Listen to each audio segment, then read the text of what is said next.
Hello everyone, जय हिंद, नमस्ते। कैसे हैं आप लोग? आज आपका बहुत-बहुत स्वागत है आपके टॉप 100 मोस्ट एक्सपेक्टेड क्वेश्चंस के लिए। कल आपका पेपर है और आज मैं लेके आया हूँ आपके लिए एक मैराथन जिसमें मैं आपको 100 क्वेश्चंस के अंदर सारा सिलेबस कवर कर लूँगा। इस वीडियो को देख लो, आपका पूरा सिलेबस रिवाइज़ हो जाएगा, ये मेरा प्रॉमिस है। स्टार्ट करते हैं बिना किसी देरी के, ठीक है? बने रहो इस वीडियो के साथ और आंसर साथ-साथ देते रहना। ये है आपका टेलीग्राम ग्रुप, इसको क्यूआर कोड को स्कैन कर लो ताकि आप टेलीग्राम ग्रुप पर एंटर कर सको और यहाँ से आपको नोट्स, पीडीएफ, सारी अनाउंसमेंट वगैरह सब मिल जाएँगी। स्टार्ट करते हैं। पहला क्वेश्चन आपकी स्क्रीन पर ये रहा। 50 मैं इसमें लेके आया हूँ, 50 आपके एमसीक्यूज़ हैं। 50 जो बचे हुए हैं उसके अंदर आपके स्ट्रक्चर बेस्ड क्वेश्चंस, आपके जो न्यूमेरिकल्स हैं, आपके जो ऑर्गेनिक के क्वेश्चंस हैं, आपके नेम द फॉलोइंग ऑब्जर्वेशन, सबका कंप्लीट पैकेज है ये। स्टार्ट करते हैं पहले क्वेश्चन से। जल्दी-जल्दी आंसर देना शुरू करो। Electrolyte which completely dissociate into ions. जल्दी बताओ जल्दी। कौन सा इलेक्ट्रोलाइट है जो कि डिसोसिएट कर जाता है आयंस में? क्या आंसर होगा इसका? इसका आंसर है, जल्दी बताओ जल्दी। D, sodium hydroxide. क्यों? क्योंकि अल्कोहल है। अल्कोहल जो है डिसोसिएट कंप्लीटली आयंस में करना है उसे। कौन करेगा? स्ट्रॉन्ग जो होगा, स्ट्रॉन्ग इलेक्ट्रोलाइट जो होगा वो करेगा। स्ट्रॉन्ग इनमें से कौन सा है? कार्बोनिक एसिड, वीक एसिड है, सुक्रोज नहीं करेगा। सोडियम हाइड्रोक्साइड इसका आंसर होगा। नेक्स्ट मूव करते हैं नेक्स्ट की तरफ। Most electronegative element from the following element is. सबसे ज्यादा इलेक्ट्रोनेगेटिव बताना है, पूरी पीरियोडिक टेबल में नहीं, इन चारों में कौन सा होगा? मैग्नीशियम आपके लेफ्ट तरफ है, एल्कली एल्कलाइन अर्थ मेटल की तरफ है, एस ब्लॉक में आता है। क्लोरीन आपका राइट हैंड साइड में है। एल्यूमिनियम आपका जो बीच में आता है। और सल्फर कहाँ आता है? ऑक्सीजन फैमिली के अंदर आता है। तो हमें पता है कि अगर हम अक्रॉस द पीरियड जाएं तो इलेक्ट्रोनेगेटिविटी इंक्रीज होती है। तो सबसे ज्यादा इलेक्ट्रोनेगेटिव कौन सा होगा? क्लोरीन हो जाएगा। पूरे पीरियड में पूछते तो फ्लोरीन होता, पर इसमें कौन सा होगा? क्लोरीन होगा। ठीक है, नेक्स्ट आगे मूव करते हैं। Reason for using aluminium in alloy duralumin is. Aluminium की ऐसी कौन सी प्रॉपर्टी है जो हम इसे ड्यूरेलुमिन में यूज करते हैं? इसलिए आपको ये पता होना चाहिए कि ड्यूरेलुमिन में, इससे हमारे को क्या पता चला कि जो है ड्यूरेलुमिन में एल्यूमिनियम होता है, एल्यूमिनियम का अलॉय है ड्यूरेलुमिन, ये पता चला। सेकंड, ड्यूरेलुमिन का यूज क्या होता है? एयरक्राफ्ट की बॉडीज वगैरह बनाने में। एयरक्राफ्ट की बॉडी वगैरह बनाने में, अगर मैं एयरक्राफ्ट की बॉडी बना रहा हूँ तो एयरक्राफ्ट हल्का होगा तभी उड़ेगा ना। तो क्या करता है ये एल्यूमिनियम, वहां पर हल्का बन देता है उसे, ताकि एयरक्राफ्ट की बॉडी को एक पुश मिल सके हवा में उड़ने के लिए। ठीक है, नेक्स्ट मूव करते हैं आगे की तरफ। Drying agent use to dry dry HCl is. HCl को ड्राई करने के लिए क्या यूज होते हैं? कौन गैस फोर यूज करते हैं, जेडन यूज करते हैं, कैल्शियम ऑक्साइड यूज करते हैं, या एल्यूमिना यूज करते हैं? जल्दी बताओ क्या यूज करते हैं।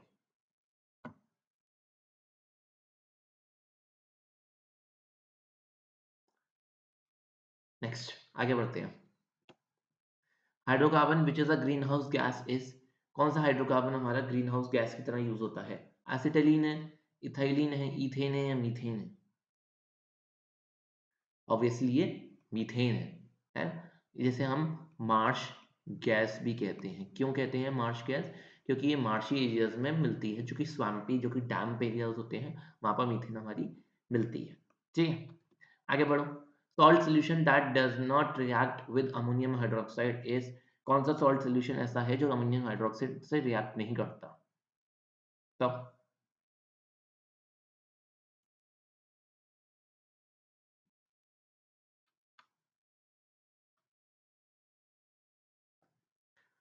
कैल्शियम नाइट्रेट की रिएक्शन सुनी है आपने?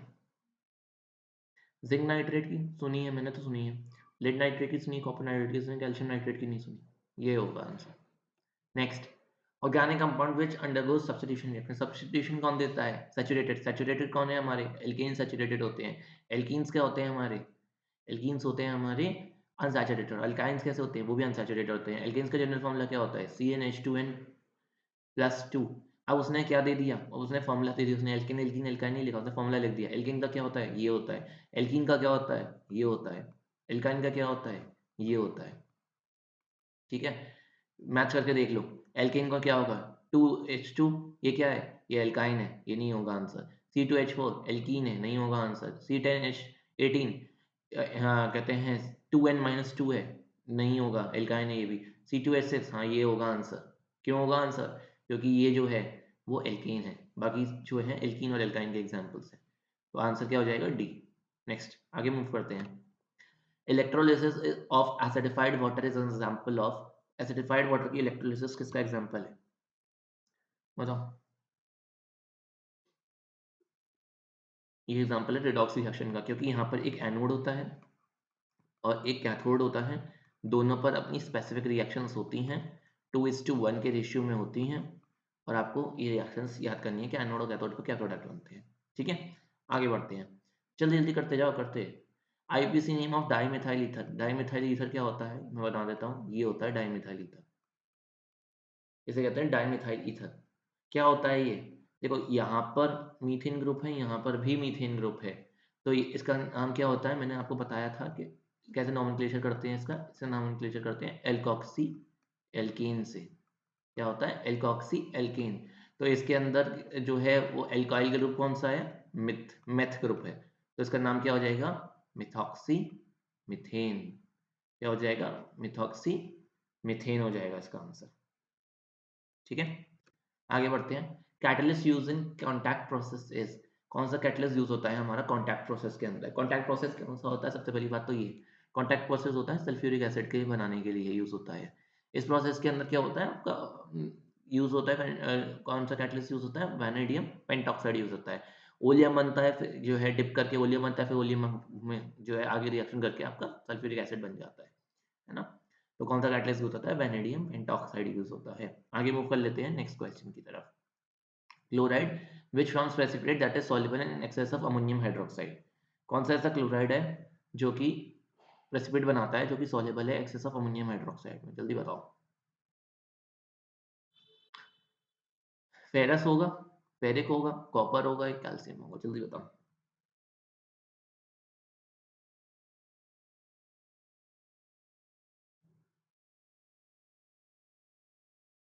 जल्दी बताओ जल्दी।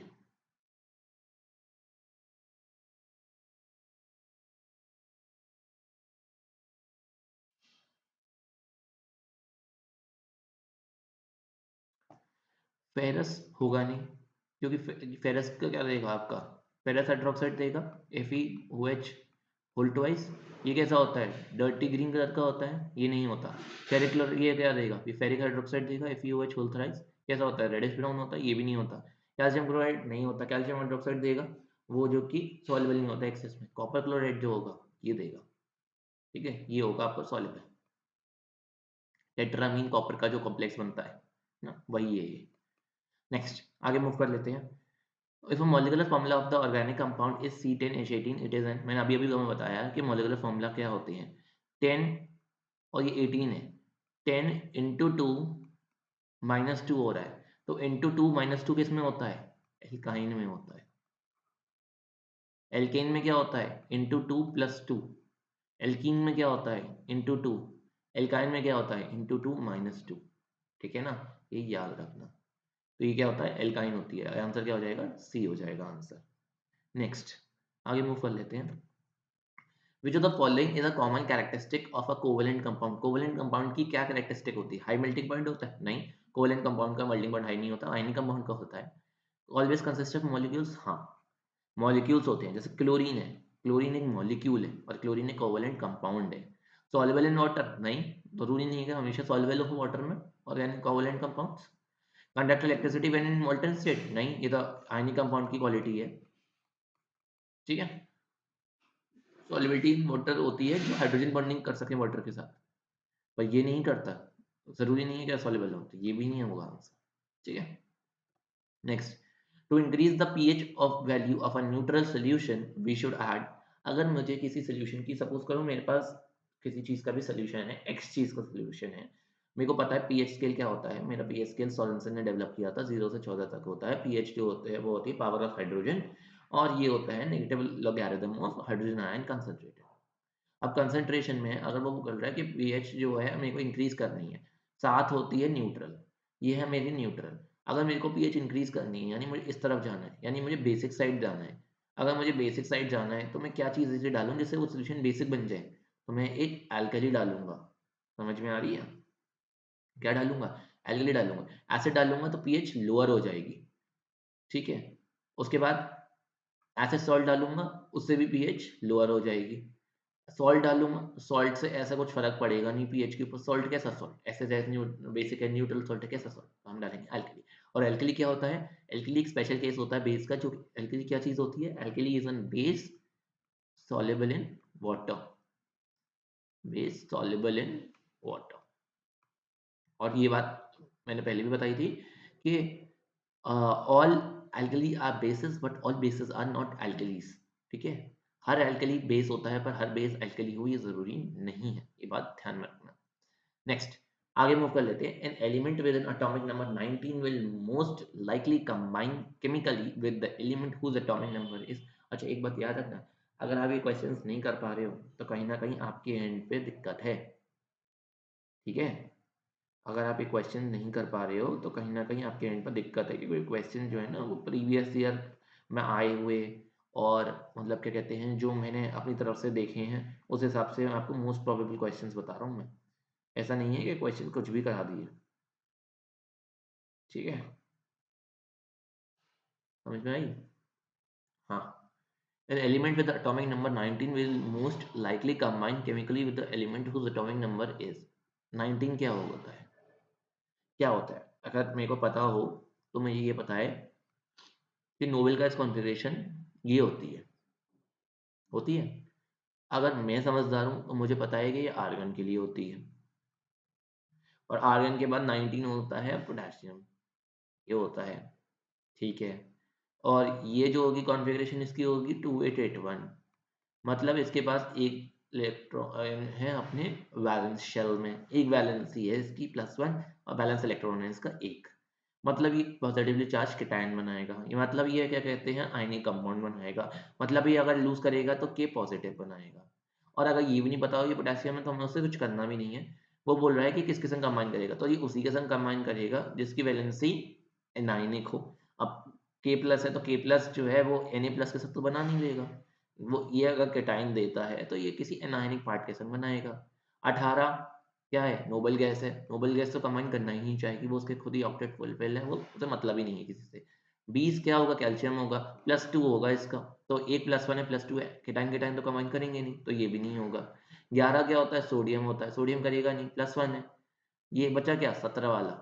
आंसर क्या होगा, 17 वाला आंसर होगा। क्यों होगा, क्योंकि इसकी वैलेंसी होगी -1। ठीक है, वैलेंस इलेक्ट्रॉन इसमें भी एक होगा, इसमें भी एक, दोनों में एक एक। हालांकि उससे तो कोई मतलब नहीं है कि कितने वैलेंस इलेक्ट्रॉन है, क्योंकि जो है अगर वैलेंसी अगर -2 होती तो भी कट जाता है ना कंबाइन। ऐसा थोड़ी है कि ऑक्साइड के संग कंबाइन, ऑक्सीजन की 2 होती है तो ऑक्सीजन के संग पोटेशियम कंबाइन नहीं करेगा, उससे मतलब नहीं है। मतलब है एनायनिक पार्ट होना चाहिए ना। तो ये भी नहीं है आंसर, ये भी नहीं होगा और ये भी नहीं होगा आंसर। आंसर क्या होगा, 17 वाला। Next, the ratio between the number of molecules in 2 gram of hydrogen and 32 gram of oxygen is। Number of molecules बताने हैं 2 ग्राम ऑफ हाइड्रोजन। अब देखो मॉलिक्यूल्स हैं तो H2 होगी, ऑक्सीजन में O2 होगा। ठीक है, नंबर ऑफ मॉलिक्यूल्स बता रहे हैं तो नंबर ऑफ मॉलिक्यूल्स कितने होंगे, मोल्स इनटू एवोगाड्रोस नंबर। पहले वाले एवोगाड्रोस नंबर तो सेम ही है तो रेशियो में एवोगाड्रोस नंबर तो कट ही जाएगा। तो मोल्स कितने हो जाएंगे, 2 अपॉन हाइड्रोजन का कितना होगा 2 मोलेकुलर वेट। ठीक है, इनटू एवोगाड्रोस नंबर। और यहाँ पे ऑक्सीजन का कितना होगा 32 अपॉन एवोगाड्रोस वेट, ये वो sorry upon molecular weight 32 into Avogadro's number. Avogadro's number दोनों कैंसिल आउट हो जाएंगे, कितना आ जाएगा आंसर 1। ये और ये कैंसिल आउट हो जाएंगे, ये और ये कैंसिल आउट हो जाएंगे। आंसर कितना आ जाएगा 1/1, दैट इज 1:1। क्या आ जाएगा आंसर, 1:1 आ जाएगा। ठीक है कि नहीं, समझ में आई। आगे मूव कर लेते हैं। The two main metals in bronze are. दो मेन मेटल्स कौन से होते हैं, दो मुख्य मेटल्स कौन से हैं हमारे ब्रॉन्ज में। देखो एक होता है ब्रास, एक होता है ब्रॉन्ज। ठीक है, ब्रास और ब्रॉन्ज। ब्रॉन्ज का काम क्या है, मूर्तियां बनाने में काम आता है। ठीक है, ये बात याद रखना कि जो ब्रास होता है उसमें होता है कॉपर प्लस जिंक। ब्रॉन्ज में क्या होता है, कॉपर प्लस टिन। ठीक है, ब्रास में क्या होता है, कॉपर प्लस जिंक। ब्रॉन्ज में क्या होता है, कॉपर प्लस टिन। आंसर क्या आ जाएगा ब्रॉन्ज में कॉपर प्लस टिन। ठीक है। The particles present in strong electrolyte are, strong electrolyte में कौन से पार्टिकल्स होते हैं? हमें पता है स्ट्रॉन्ग इलेक्ट्रोलाइट है डिसोसिएट कर जाता है कंप्लीटली इनटू कॉन्स्टिट्यूएंट आयंस। तो इसमें क्या होते हैं? मेनली आयंस होते हैं। अगर मॉलिक्यूल्स हैं तो वो कैसे इलेक्ट्रोलाइट होगा? नॉन इलेक्ट्रोलाइट होगा। ठीक है, आयंस और मॉलिक्यूल्स हैं, वीक इलेक्ट्रोलाइट होगा। तो इसमें क्या होते हैं? मेनली आयंस होते हैं। मूव करते हैं नेक्स्ट क्वेश्चन की तरफ, मूव कर लेते हैं। नेक्स्ट क्वेश्चन क्या कह रहा है हमारा, देखो।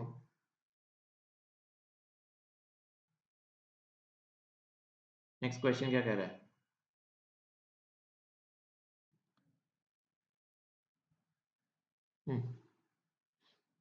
The aim of the fountain experiment is, fountain experiment हमारे दो होते हैं, एक होता है अमोनिया के लिए और एक होता है HCl के लिए। दोनों ही क्या प्रूव करते हैं? दोनों ही प्रूव करने के लिए होते हैं जो है सॉलिबिलिटी जो है वाटर के अंदर।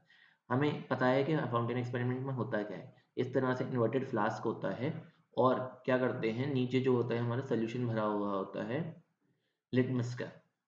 क्या होता है अगर हमारा, या फिर मैं कह लूँ कि सिंपल सोल्यूशन भरा हुआ होता है, अगर हमारा ये सोल्यूशन एंटर करता है तो हमारा एक तरफ क्या, एक में भरा होता है ब्लू और एक एक्सपेरिमेंट भरा होता है रेड सोल्यूशन।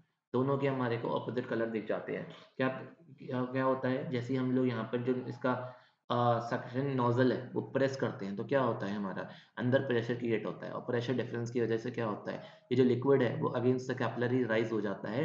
और यहाँ पर जो जितनी भी गैस प्रेजेंट है, जैसे HCl है तो HCl प्रेजेंट है, HCl हाईली सॉल्युबल होती है, जिस वजह से HCl पूरी डिजोल्व हो जाती है इसके अंदर। प्रेशर डिफरेंस आ जाता है, लिक्विड राइज हुआ, और जिस जो इसके अंदर जो कलर होता है उसके ऑपोजिट यहाँ पर हमारे को लिक्विड देखने को मिल जाता है। HCl जो होती है हमारी एसिडिक है तो ब्लू लिटमस को रेड कर देगी, और हमारी अमोनिया बेसिक होती है तो रेड को ब्लू कर देती है। यही हमारे को प्रूव हो जाता है। तो HCl की सॉलिबिलिटी के लिए एक्सपेरिमेंट होता है। ठीक है। Next, among the elements, the element with least electronegativity is, अगर लीस्ट इलेक्ट्रोनेगेटिविटी पूछ रहे हैं, फ्लोरीन तो सबसे ज्यादा इलेक्ट्रोनेगेटिव होता है, पहले ही कैंसिल हो गया। बोरॉन जो होता है राइट तरफ है, कार्बन भी राइट तरफ होता है, हमें पता है कि across the period electronegativity increase होती है, तो जो लेफ्ट हैंड साइड पर होगा उसकी इलेक्ट्रोनेगेटिविटी सबसे कम होगी। इसमें सबसे कम किसकी होगी? लिथियम की होगी। समझ में आ गई? आगे बढ़ जाते हैं। बहुत अच्छी बात है अगर समझ में आ गई हो तो। Identify the statements which does not describe the property of alkenes. अगर मैं प्रॉपर्टीज ऑफ एल्कीन्स के बारे में डिस्कस करूं तो एल्कीन्स की प्रॉपर्टी होती है, पहले तो ये CnH2n का मॉलिक्यूलर फॉर्मूला होता है, ये अनसैचुरेटेड होती है, ये जो होती है इन्हें ऑयलीफिन्स कहते हैं, ये जो होती हैं वो एडिशन रिएक्शंस अंडरगो करती हैं। ठीक है, ये सारी प्रॉपर्टीज आपको याद रखनी है एल्कीन्स के बारे में। अब क्वेश्चन पढ़ लेता हूँ। क्वेश्चन क्या कह रहा है? दे आर अनसैचुरेटेड हाइड्रोकार्बन्स, बिल्कुल सही बात है, ये अनसैचुरेटेड होते हैं। ठीक है। दे डीकलराइज ब्रोमीन वाटर। अब ये वाली बात याद रख लो कि डीकलराइज करने ना ब्रोमीन वाटर की प्रॉपर्टी होती है अनसैचुरेशन की, ये बात को याद कर लो। ठीक है, होती है ये प्रॉपर्टी। उसके बाद they can undergo addition as well as substitution reaction, ये बात गलत है। मैंने क्या बोला? सिर्फ और सिर्फ एडिशन रिएक्शन अंडरगो करती हैं, सब्स्टिट्यूशन नहीं करती हैं। They undergo combustion with oxygen from carbon dioxide and water. हाँ, हर हाइड्रोकार्बन जो होता है वो अंडरगो करता है पायरोलिसिस। पायरोलिसिस क्या होता है? बर्निंग।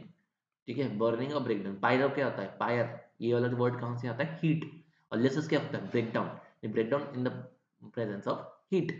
ठीक है। रिएक्शन है कंबशन की रिएक्शन। अब कंबशन में भी दो टाइप होते हैं, कंप्लीट कंबशन और इनकम्प्लीट कंबशन। मतलब इन the presence, in the sufficient supply of air and in insufficient supply of air, तो वो वाली बात अलग है। ठीक है, पर ये वाली बात याद रखना कि बात कौन सी, ये अंडरगो करते हैं, हाँ करते हैं, तो बात कौन सी गलत हुई? थर्ड वाली बात गलत हुई, तो आंसर क्या हो जाएगा? थर्ड आंसर हो जाएगा। ठीक है, इतनी बात याद रख लेना। Okay. Next, alloy of copper कौन सा नहीं है? ब्रास। भैया ब्रास अभी तो बताया था हमारे को, copper plus zinc, bronze, copper plus tin. तो ये क्या कहते हैं, ये भी अलॉय है, ये भी अलॉय है। कौन सा अलॉय नहीं है? सोल्डर अलॉय नहीं है। ड्यूरेलुमन, ये भी अलॉय है।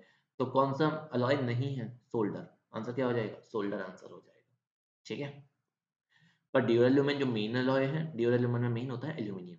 ब्रास और ब्रॉन्ज में मेन क्या होते हैं? Copper zinc, copper tin. ठीक है। Bonding in this molecule can be understood to involve coordinate bonding. किसके अंदर कोऑर्डिनेट बॉन्डिंग होती है? कार्बन टेट्राक्लोराइड नहीं, इसके अंदर कोवेलेंट बॉन्डिंग होती है। ये आंसर नहीं होगा। हाइड्रोजन कोवेलेंट बॉन्डिंग होती है इसके अंदर, और वो भी कौन सी? नॉन पोलर कोवेलेंट बॉन्डिंग होती है दोनों के अंदर, carbon tetrachloride, hydrogen. Hydrogen chloride, hydrogen chloride के अंदर क्या होता है? ये पोलर कोवेलेंट मॉलिक्यूल है, इसके अंदर डेल्टा H पॉजिटिव और डेल्टा Cl नेगेटिव होता है। ठीक है, क्योंकि इसके अंदर इलेक्ट्रोनेगेटिविटी का डिफरेंस है। अमोनियम क्लोराइड, हाँ इसके अंदर कोवेलेंट बॉन्डिंग होती है। अमोनियम जो होता है कोवेलेंट दिखाता है, वो कोऑर्डिनेट बॉन्डिंग दिखाता है, साथ ही साथ ये जो होता है आयनिक बॉन्डिंग भी दिखाता है। ये बात आपको याद रखनी है, क्योंकि अमोनियम क्लोराइड है तो NH4 पॉजिटिव और Cl नेगेटिव इसमें आयनिक बॉन्ड है। पहली बात तो ये, और सेकंड चीज कि ये कोऑर्डिनेट बॉन्डिंग भी दिखाता है, क्योंकि अमोनियम के अंदर NH4 पॉजिटिव इसके अंदर जो होता है वो कोऑर्डिनेट बॉन्ड बनता है। ठीक है, नेक्स्ट आगे बढ़ जाते हैं नेक्स्ट क्वेश्चन की तरफ। Which are the following would weight the least. अब इसमें थोड़ा कैलकुलेशन का पार्ट है, वो पूछ रहा है इनमें से सबसे कम वजन किसका होगा। 2 ग्राम एटम हो नाइट्रोजन के, 1 मोल हो सिल्वर का, 22 पॉइंट, अच्छा सिल्वर का या देख लेना, सिल्वर का 108 होता है मेरे हिसाब से, 108 होता है सिल्वर, कैलकुलेट करने के लिए 108 जो है याद रखना, सिल्वर का 108 होता है, सिल्वर का 108 लेके चलो। ठीक है, नाइट्रोजन का 2 gram atoms of nitrogen, 1 mole of silver, 22.4 litre of oxygen gas at ATP and at 1 ATP and 273 kelvin और the Avogadro number of atoms. सबका वजन निकालना है। वजन कैसे निकाल लोगे, 2-3 फॉर्मूले बता देता हूँ। एक फॉर्मूला होता है volume in litre is equal two moles into molar volume. ठीक है, जो कि STP पर होती है। एक मिनट रुकना,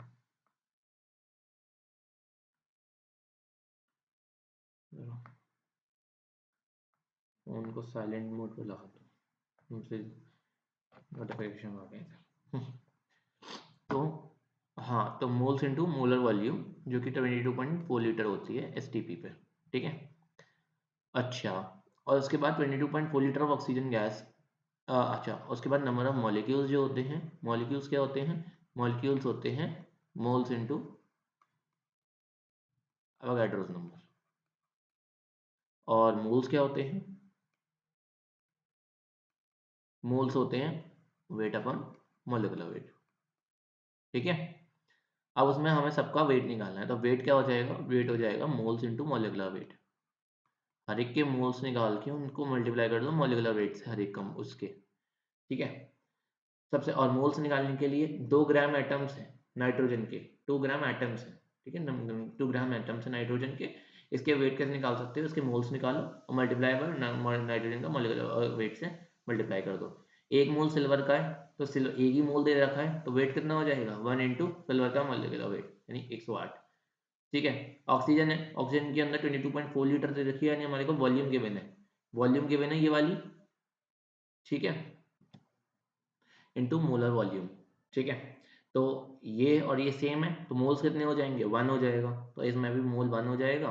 1 इंटू आपकी किसका ऑक्सीजन है, तो ऑक्सीजन के लिए आप किससे मल्टीप्लाई कर दोगे, आपका क्या पूछा है, वन मोल ऑक्सीजन गैस है, ऑक्सीजन यानी O2, तो यानी 32 से कर दोगे तो ये 32 हो जाएगा। ठीक है, उसके बाद एवोगैड्रो नंबर ऑफ कार्बन है, कार्बन है एवोगैड्रो नंबर, यानी ये दे रखा है आपको, ये पोर्शन दे रखा है आपको, एटम्स दे रखे हैं, कितने एटम्स दे रखे हैं आपको, एवोगैड्रो नंबर, यानी Na is equals two moles into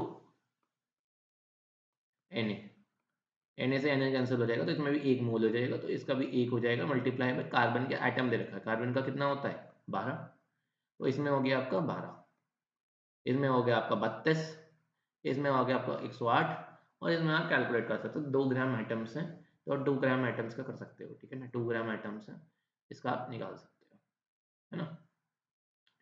तो इससे आपका सबसे लीस्ट कहाँ पर हो गया, यहाँ पर हो गया ना 12, ये हो गया सबसे लीस्ट। ये जो है कैलकुलेट करने में देख लेना कितना आ रहा है, जो है ना। नाइट्रोजन का कितना ले लोगे, 2 ग्राम एटम दे रहे हैं नाइट्रोजन का, आप 14 ले लेना ना, और आप अपने क्या कहते हैं ग्राम एटम्स का इस तरह से निकाल सकते हैं, मोल्स इनटू एवोगैड्रोस नंबर करके, है ना। ठीक है, next, ionisation potential increases over a period from left to right because, क्यों आयनाइजेशन पोटेंशियल इंक्रीज करती है, क्योंकि एटॉमिक रेडियस डिक्रीज करती है, न्यूक्लियर चार्ज बढ़ता है, डी आंसर हो जाएगा। Atomic radius left to right decrease करती है ना, और न्यूक्लियर चार्ज बढ़ता है। आगे बढ़ते हैं, कंपाउंड एक्स में सिर्फ मॉलिक्यूल्स है, अगर मॉलिक्यूल्स हैं तो क्या होगा, वो एक कोवेलेंट कंपाउंड होगा। आयनिक कंपाउंड में तो हमेशा सिर्फ और सिर्फ मॉलिक्यूल्स रहते नहीं है, कोवेलेंट कंपाउंड होगा, कोवेलेंट कंपाउंड है तो low melting point boiling point होगा उस कंपाउंड का, उसमें वीक फोर्सेस ऑफ अट्रैक्शन होंगी, तो स्ट्रॉन्ग फोर्सेस ऑफ अट्रैक्शन है नहीं, आयनिक बॉन्ड है नहीं, क्रिस्टलाइन हार्ड स्ट्रक्चर है नहीं, लो मेल्टिंग और बॉइलिंग पॉइंट है, हाँ ये होगा आंसर।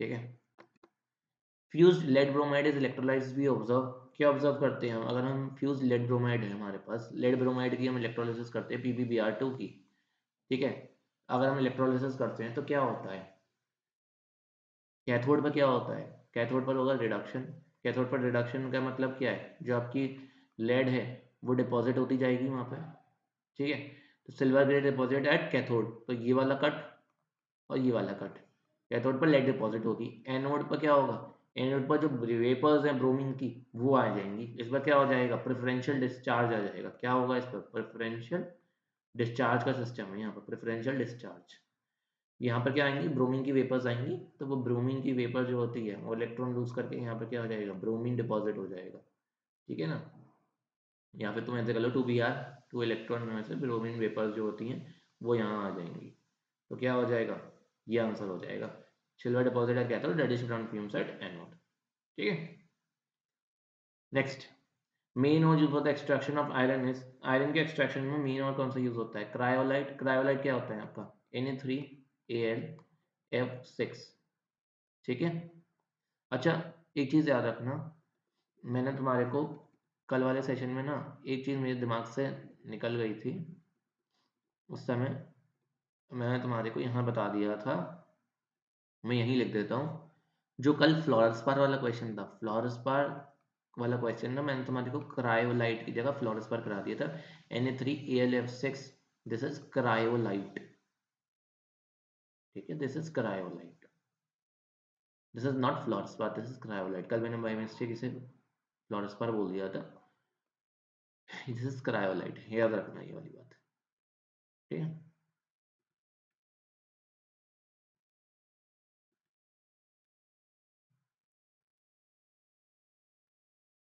चलो यार आगे बढ़ते हैं, हाँ, तो मेन और क्या यूज होता है एक्सट्रैक्शन ऑफ आयरन में, तो ये तो आयरन का और ही नहीं है क्रायोलाइट, बॉक्साइट जो होती है ये एल्यूमिनियम का और होती है, तो ये भी नहीं होगा, क्यों, क्या होता है, हेमेटाइट होता है मेन, ठीक है, कैलामाइन किसका और होता है ये तुम्हें बताना है मेरे को, ठीक है।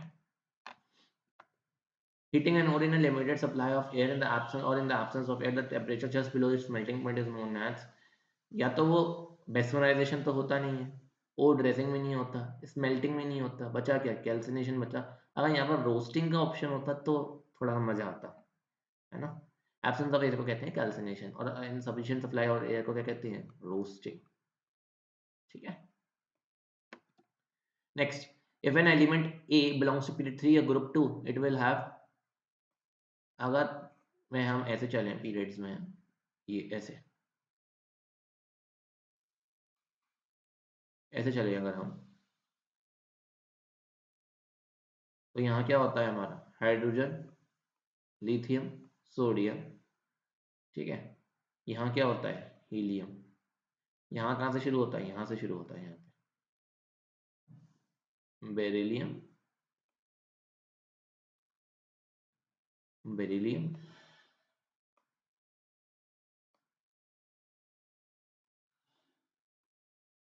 बोरॉन, यहाँ से होता है, तो अब वो बोल रहा है कि पीरियड 3 हो, तो एक first period, second period, third period, ये थर्ड पीरियड, और ग्रुप 2 हो तो ये ग्रुप 1 और ये ग्रुप 2, ठीक है, ये गड़बड़ हो गई यार, बेरिलियम, मैग्नीशियम, हाँ, पीरियड 3 और ग्रुप 2, पीरियड 3 ग्रुप 2 कौन सा है, मैग्नीशियम है, अगर ये ना भी होता, हमें इतनी मेहनत नहीं करनी थी, उसने कहा कि पीरियड 3 और ग्रुप 2 है, तो वैसे अगर मैं इसकी कॉन्फ़िगरेशन लिखूं तो कॉन्फ़िगरेशन क्या होगी, 282, ठीक है, इससे मुझे पता क्या चलता है कि जो आउटर शेल में जितने इलेक्ट्रॉन्स हैं वो उसका ग्रुप नंबर होता है, और जितनी जो है ये शेल्स हैं वो उसका पीरियड नंबर होता है, ठीक है कि नहीं, तो इसके अंदर कितने शेल्स हैं, 3 शेल्स हैं, कितने पीरियड्स हैं, कितने पीरियड है इसका, कितने सॉरी कितने शेल्स हैं, कितने वैलेंस इलेक्ट्रॉन्स हैं, 2 वैलेंस इलेक्ट्रॉन्स हैं, आंसर क्या हो जाएगा, ए हो जाएगा। किसी और में ट्राई करना है किसी और में कर लो, बेरिलियम है, बेरिलियम का एटॉमिक नंबर क्या होता है, 4 होता है, क्या होता है 2,2 होता है। बेरिलियम में मैंने क्या बोला, कितने उसके अंदर पीरियड से क्या पता चलता है, पीरियड से पता चलता है उसके अंदर के शेल्स कितने हैं। पीरियड नंबर क्या है इसका, सेकंड पीरियड है, तो शेल्स कितने हो गए, 2 शेल्स हो गए। तो क्या पता चला इससे कि शेल्स का मतलब होता है पीरियड, ठीक है। और वैलेंस इलेक्ट्रॉन कितने हैं, 2 इलेक्ट्रॉन है। इससे क्या पता चला, ग्रुप, तो ग्रुप क्या हो गया, 2 हो गया, ठीक है। तो ग्रुप किससे पता चलते हैं, वैलेंस इलेक्ट्रॉन से। ये बात याद रहनी चाहिए इस क्वेश्चन के थ्रू, ठीक है। नेक्स्ट, आगे बढ़े, आगे बढ़ लेते हैं। Molecule containing a triple covalent covalent bond, ammonia के अंदर ट्रिपल कोवेलेंट बॉन्ड नहीं होता है। अमोनिया जो होता है के अंदर लोन पेयर होता है नाइट्रोजन पर, ये बात याद रखने की है। मीथेन के अंदर लोन पेयर भी नहीं होता है और सारे 4 कोवेलेंट बॉन्ड होते हैं इसके अंदर, वो भी सिंगल कोवेलेंट बॉन्ड होते हैं। वाटर के अंदर 2 लोन पेयर होते हैं जो कि दोनों ऑक्सीजन पे होते हैं। वाटर की जो शेप होती है वो वी शेप होती है। ये सिलेबस में नहीं है लेकिन आपको जानना है अपने नॉलेज के लिए, एग्जाम में नहीं पूछा जाएगा। नाइट्रोजन में नाइट्रोजन और नाइट्रोजन के बीच में 3 कोवेलेंट बॉन्ड होते हैं, ठीक है। और ये हमारा N2 बनाता है जो कि एक नॉन पोलर मॉलिक्यूल है। ये बात आपको याद रखनी है। आगे बढ़ जाते हैं, आगे के पॉइंट पे बढ़ जाते हैं बालकों बालिकाओं। आगे क्या करना है हमारे को, आगे बढ़ते हैं। पूछ रहा है वो electrolyte use for electroplating an article with silver is, silver के लिए हम क्या यूज करते हैं, जल्दी बताओ। सिल्वर के लिए क्या यूज करते हैं हम, क्या वो सिल्वर अर्जेंटो साइनाइड है, यस वो सिल्वर साइनाइड है, क्या है जल्दी जल्दी बताओ।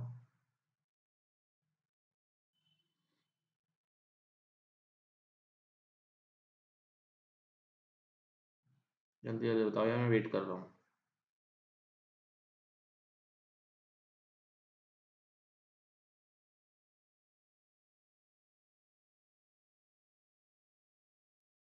जल्दी बताओ, क्या यूज करते हैं हम, silver sodium argento cyanide use करते हैं हम लोग, ठीक है। इलेक्ट्रोप्लेटिंग में सिल्वर, क्वेश्चन आता है चम्मच पे कि चम्मच को इलेक्ट्रोप्लेट करना है सिल्वर से, बताओ एनोड क्या होगा कैथोड क्या होगा। तो ये याद रखना, जिस आर्टिकल को हमें इलेक्ट्रोप्लेट करना होता है उसे हम कैथोड पे रखते हैं, और जिस चीज़ की इलेक्ट्रोप्लेटिंग करनी होती है उसे हम एनोड पर रखते हैं। ताकि जिस जैसे चांदी के ऊपर चांदी के इलेक्ट्रोप्लेटिंग करनी है, तो जैसे मेरे पास चम्मच है किसी भी चीज़ की चम्मच है, उसमें मेरे को चांदी की इलेक्ट्रोप्लेटिंग करनी है, तो मैं क्या करूँगा, एनोड पर जो है वो चांदी रखूंगा ताकि वो चांदी जो होती है वो इलेक्ट्रॉन लूज करे और जो होता है ये सोल्यूशन में चली जाए, ठीक है। सोल्यूशन में चली जाए और सोल्यूशन से जो होता है सिल्वर सोडियम साइनाइड है, ये क्या होगा, तो कमी पूरी है वो करता रहेगा पूरी कमी को, और ये यहाँ से भेजता रहेगा कैथोड पे। तो कैथोड पे चांदी की परत चढ़ती रहेगी, जो भी चीज़ होगी आपका आर्टिकल होगा उसके ऊपर। ऐसे क्वेश्चन आता है, मिस्टर श्याम है, उन्हें अपनी गाड़ी की चाबी को इलेक्ट्रोप्लेट करना है निकल से, और क्या कहते हैं उन्हें एक्स वाई जेड ये सब कुछ है उनके पास, तो ऐसे क्वेश्चन आता है, ठीक है। एल्यूमिनियम पाउडर की जो थर्माइट वेल्डिंग में क्यों यूज होता है, क्योंकि वो एक स्ट्रॉन्ग रिड्यूसिंग एजेंट है, ऑक्सीडाइजिंग एजेंट है, गुड कंडक्टर है या कोरोजन रेजिस्टेंट है। एल्यूमिनियम पाउडर क्या करेगा, एल्यूमिनियम पाउडर वैसे सिलेबस में नहीं है ये क्वेश्चन, पहले था ये। एल्यूमिनियम पाउडर इसलिए यूज होता है क्योंकि ये बहुत अच्छा रिड्यूसिंग एजेंट होता है, ये ऑक्सीडेशन कर देता है, ठीक है, ऑक्सीडेशन अंडरगो कर जाता है, ठीक है, एलुमिना बन जाता है, एलुमिना होता है। तो ये क्या होता है, वो जहाँ जब वेल्डिंग में जहाँ गैप होता है वहाँ ये टपक जाता है और इस तरह से उन जो गैप्स हैं उन्हें भर दिया जाता है इससे, ठीक है,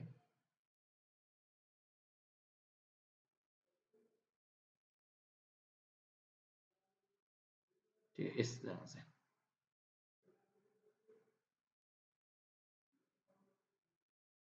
ठीक है। Next, IUPAC name of acetylene, acetylene क्या होती है, एसिटाइलिन एक कॉमन नेम दे रखा है, इससे हमको क्या पता चलता है कि बोर्ड जो है हमसे कॉमन नेम्स पर भी क्वेश्चन पूछता है, तो आपको इथाइलिन एसिटाइलिन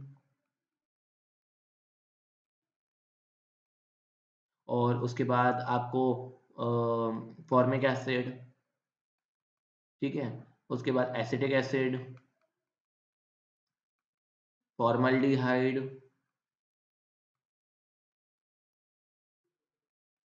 उसके बाद इथेनॉल, ठीक है, ये सब आपको नेम्स पता होने चाहिए। आईपीसी में एसिटिलीन का क्या होता है, एसिटिलीन होती है हमारी इथाइन, ठीक है। आगे बढ़ जाते हैं नेक्स्ट पे। among the period two elements, the element with the highest electron affinity is, देखो सबसे ज्यादा इलेक्ट्रॉन एफिनिटी ना क्लोरीन की होती है, याद दे एक बार ध्यान से सुनना, लेफ्ट से राइट मूव करते हैं, सबसे ज्यादा इलेक्ट्रॉन एफिनिटी होनी चाहिए थी फ्लोरीन की, पर फ्लोरीन की नहीं होती है, ये होती है क्लोरीन की। ये एक अपवाद है, एक एक्सेप्शन है। कब तक? 10वीं क्लास तक। 11वीं क्लास में इसका रीजन मालूम पड़ जाएगा आपको, ठीक है।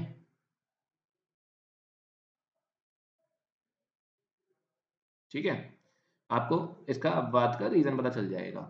तो सबसे ज्यादा होती है, पर उसने कैसे पूछा है? सेकंड पीरियड में। सेकंड पीरियड में क्या आता है आपका? फ्लोरीन आता है सेकंड पीरियड में, ठीक है।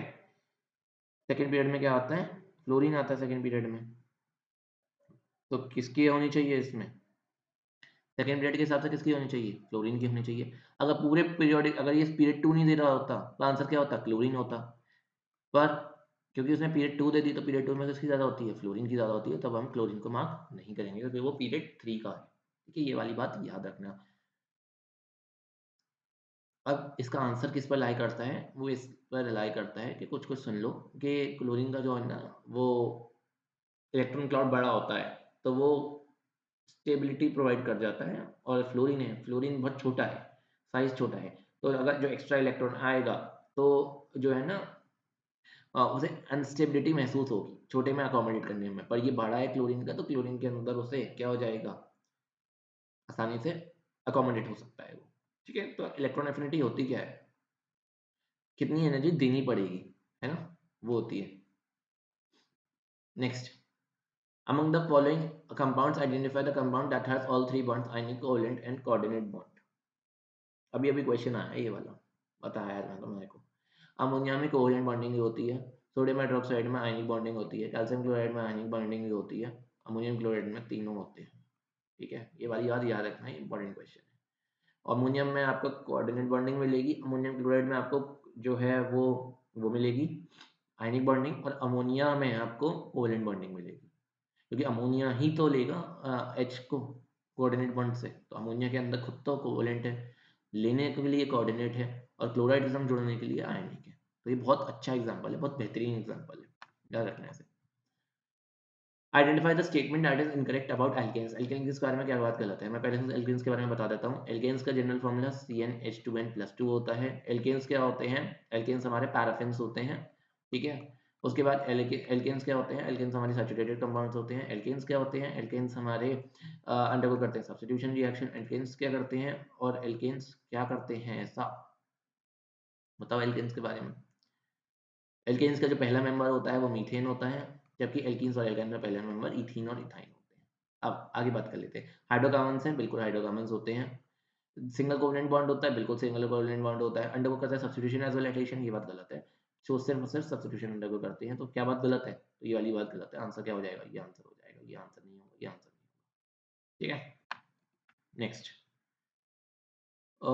विच of the following is a non electrolyte. Non electrolyte acidic acid है, एसिडिक एसिड तो टूटता है अपने आयंस में, ये नेगेटिव और क्या कहते हैं H पॉजिटिव देता है। उसके बाद sodium hydroxide aqueous solution, Na positive OH negative, potassium chloride K positive Cl negative. Carbon tetrachloride में से मॉलिक्यूल्स होते हैं, ये नॉन इलेक्ट्रोलाइट है। आंसर क्या हो जाएगा? ये हो जाएगा, ठीक है। नेक्स्ट आगे मूव कर जाते हैं। Which of the following will not produce an acid when made to react with water. जल्दी बताओ जल्दी। जब वाटर से रिएक्ट करने पर एसिड कौन नहीं देगा? Carbon monoxide, carbon dioxide, nitrogen dioxide, sulphur trioxide. Sulphur trioxide है, SO3 है। अगर ये वाटर के संग रिएक्शन करेगी तो क्या देगा? सल्फ्यूरिक एसिड देगा। तो वो बोले कि कौन नहीं देगा, तो ये आंसर नहीं है। ये HNO3 देगा, ये कार्बनिक एसिड देगा। कौन सा है? Carbon monoxide.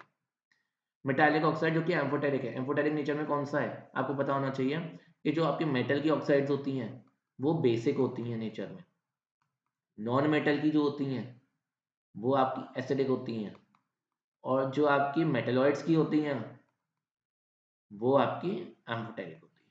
ये वाली बात याद रखना। जैसे एल्यूमिनियम है, एल्यूमिनियम एल्यूमिनियम की एम्फोटेरिक है, ठीक है, ये वाली बात याद रखना, एल्यूमिनियम की हमारी एम्फोटेरिक होती है। ओके, तो इसके अंदर क्या है, जिंक, जिंक की कैसी होगी, एम्फोटेरिक होगी। ओके, नेक्स्ट, इसमें कॉन्सेंट्रेटेड सल्फ्यूरिक एसिड का रोल पूछा है। रिमेंबर यहाँ पर कॉन्सेंट्रेटेड लिखा है, ठीक है। देखो सल्फर है, SO2 दे रहा है, क्या हो रहा है इसमें, कुछ भी नहीं था, ऑक्सीजन जुड़ गई। ऑक्सीजन का जुड़ना क्या होता है, अच्छा सॉरी, सल्फ्यूरिक एसिड का रोल पूछ रहा है ना, सॉरी सॉरी सॉरी, सल्फर का नहीं, सल्फ्यूरिक एसिड का पूछ रहा है। सल्फ्यूरिक एसिड में देखो SO4 था। अब तुम छोटे हो, अगर मैं तुम्हारे को ऑक्सीडेशन स्टेट से बताऊं तो तुम समझोगे नहीं। यहाँ क्या हो रहा है, H2SO4 था और यहाँ पर क्या हो गया, SO2 बन गया। ये क्या रोल प्ले करता है, ये ऑक्सीडाइजिंग एजेंट का रोल प्ले करता है, यानी ये क्या कर रहा है, रिडक्शन कर रहा है। रिडक्शन करने का मतलब क्या है, रिडक्शन करने का मतलब क्या होता है, सल्फर के साथ क्या किया इसने, सल्फर का ऑक्सीडेशन कर दिया। सल्फर अकेला था, सल्फर के को SO2 दे दिया, एडिशन ऑफ ऑक्सीजन कर दिया सल्फर के अंदर, ठीक है। ऑक्सीडाइजिंग एजेंट का काम कर रहा है, या रिडक्शन कर रहा है यहाँ पे, ये यहाँ पर क्या कर रहा है, रिडक्शन कर रहा है। क्यों, क्योंकि खुद जो है ये H2SO4 से क्या बन गया, H2O बन गया और SO2 बन गया। ऑक्सीडेशन क्या होता है, ऑक्सीडेशन को क्या कहते हैं, ऑक्सीडेशन होता है एडिशन ऑफ ऑक्सीजन और रिमूवल ऑफ हाइड्रोजन, यही होता है। उसने कहा कि कॉन्सेंट्रेटेड सल्फ्यूरिक एसिड क्या रोल कर रहा है। अगर सल्फर की बात करें तो सल्फर क्या कर रहा है इसके अंदर, सल्फर ऑक्सीडेशन कर रहा है इसके अंदर, S से SO2 बन रहा है, एडिशन ऑफ ऑक्सीजन हो रहा है, तो यहाँ क्या हो रहा है, ऑक्सीडेशन हो रहा है। जबकि यहाँ क्या हो रहा है, यहाँ हो रहा है रिडक्शन, ठीक है। यहाँ क्या हो रहा है, यहाँ हो रहा है रिडक्शन, और जो रिडक्शन करे वो क्या होता है, वो होता है ऑक्सीडाइजिंग एजेंट। अगर हमारे को पूछा होता सल्फर के बारे में तो सल्फर के लिए आंसर होता एज अ रिड्यूसिंग एजेंट, पर यहाँ पर किसके बारे में पूछा जा रहा है, सल्फ्यूरिक एसिड के बारे में, तो क्या होगा, ये ऑक्सीडाइजिंग एजेंट होगा, ठीक है। क्यों, क्योंकि खुद को जो है रिड्यूस कर रहा है, पर सामने वाले को ऑक्सीडाइज कर रहा है, सल्फर से सल्फ्यूरिक एस से SO2 दे रहा है, सामने वाले का ऑक्सीडेशन कर रहा है, ठीक है। तो ये क्या कर, और अपना क्या कर रहा है, रिडक्शन कर रहा है। Okay, nitrogen gas can be obtained by heating. Nitrogen gas किससे मिलती है, अमोनिया वाले चैप्टर है यार। नाइट्रोजन गैस किससे मिलती है, अमोनियम नाइट्रेट से मिलती है ना। आयनिक कंपाउंड की कौन सी प्रॉपर्टी नहीं होती है, हाई मेल्टिंग पॉइंट बिल्कुल प्रॉपर्टी होती है आयनिक कंपाउंड की, ठीक है। आयनिक ये तो बिल्कुल प्रॉपर्टी होती है। इलेक्ट्रिसिटी को कंडक्ट करता है, बिल्कुल प्रॉपर्टी होती है। एग्जैक्टली अपोजिट आयंस होते हैं, बिल्कुल प्रॉपर्टी होती है। क्या प्रॉपर्टी नहीं होती, इनसॉल्युबल होते हैं, ये प्रॉपर्टी नहीं होती, सॉल्युबल होता है बिल्कुल आयनिक कंपाउंड, क्योंकि हाइड्रोजन बॉन्डिंग करते हैं वो पानी के अंदर, ठीक है। जिंक और टिन किस में प्रेजेंट होते हैं, ये पूछा गया है। जिंक और टिन किस में प्रेजेंट होते हैं, यह पता है, यार क्वेश्चन में एक गड़बड़ है, क्योंकि इसने जिंक और टिन दोनों पूछ लिया, कुछ तो गड़बड़ है इसमें। कॉपर प्लस जो है जिंक, ये जो मेन होते हैं, ये होता है ब्रास में, और कॉपर प्लस टिन ये मेन होते हैं ब्रॉन्ज में।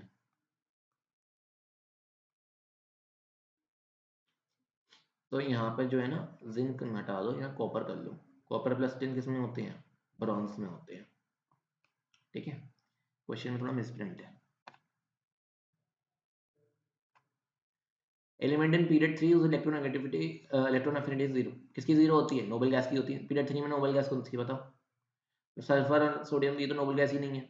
नियॉन होती है पीरियड 3 में, आर्गन होती है पीरियड 3 में, जल्दी बताओ। नियॉन होती है पीरियड 3 में, क्या आर्गन होती है, देखो लिखता हूँ मैं, हीलियम, नियॉन, आर्गन, क्रिप्टॉन, ठीक है, इस तरह से होती हैं period first. Second, third. Third period में कौन सी है? आर्गन। आंसर क्या हो जाएगा? आर्गन। ठीक है, क्या आंसर हो जाएगा? आर्गन। नेक्स्ट मूव करते हैं आगे। एल्कलाइन अर्थ मेटल कौन सा है? अब ये तो लड्डू क्वेश्चन है यार। एल्कलाइन अर्थ मेटल कौन से होते हैं, कहाँ से शुरू होते हैं? बेटा, मांगी, कन्या, सुंदर, बाप, राजी। ये होता है ना। तो एल्कलाइन कौन सा है? पोटेशियम इसमें नहीं आता, कैल्शियम इसमें आता है। ये आंसर। ठीक है,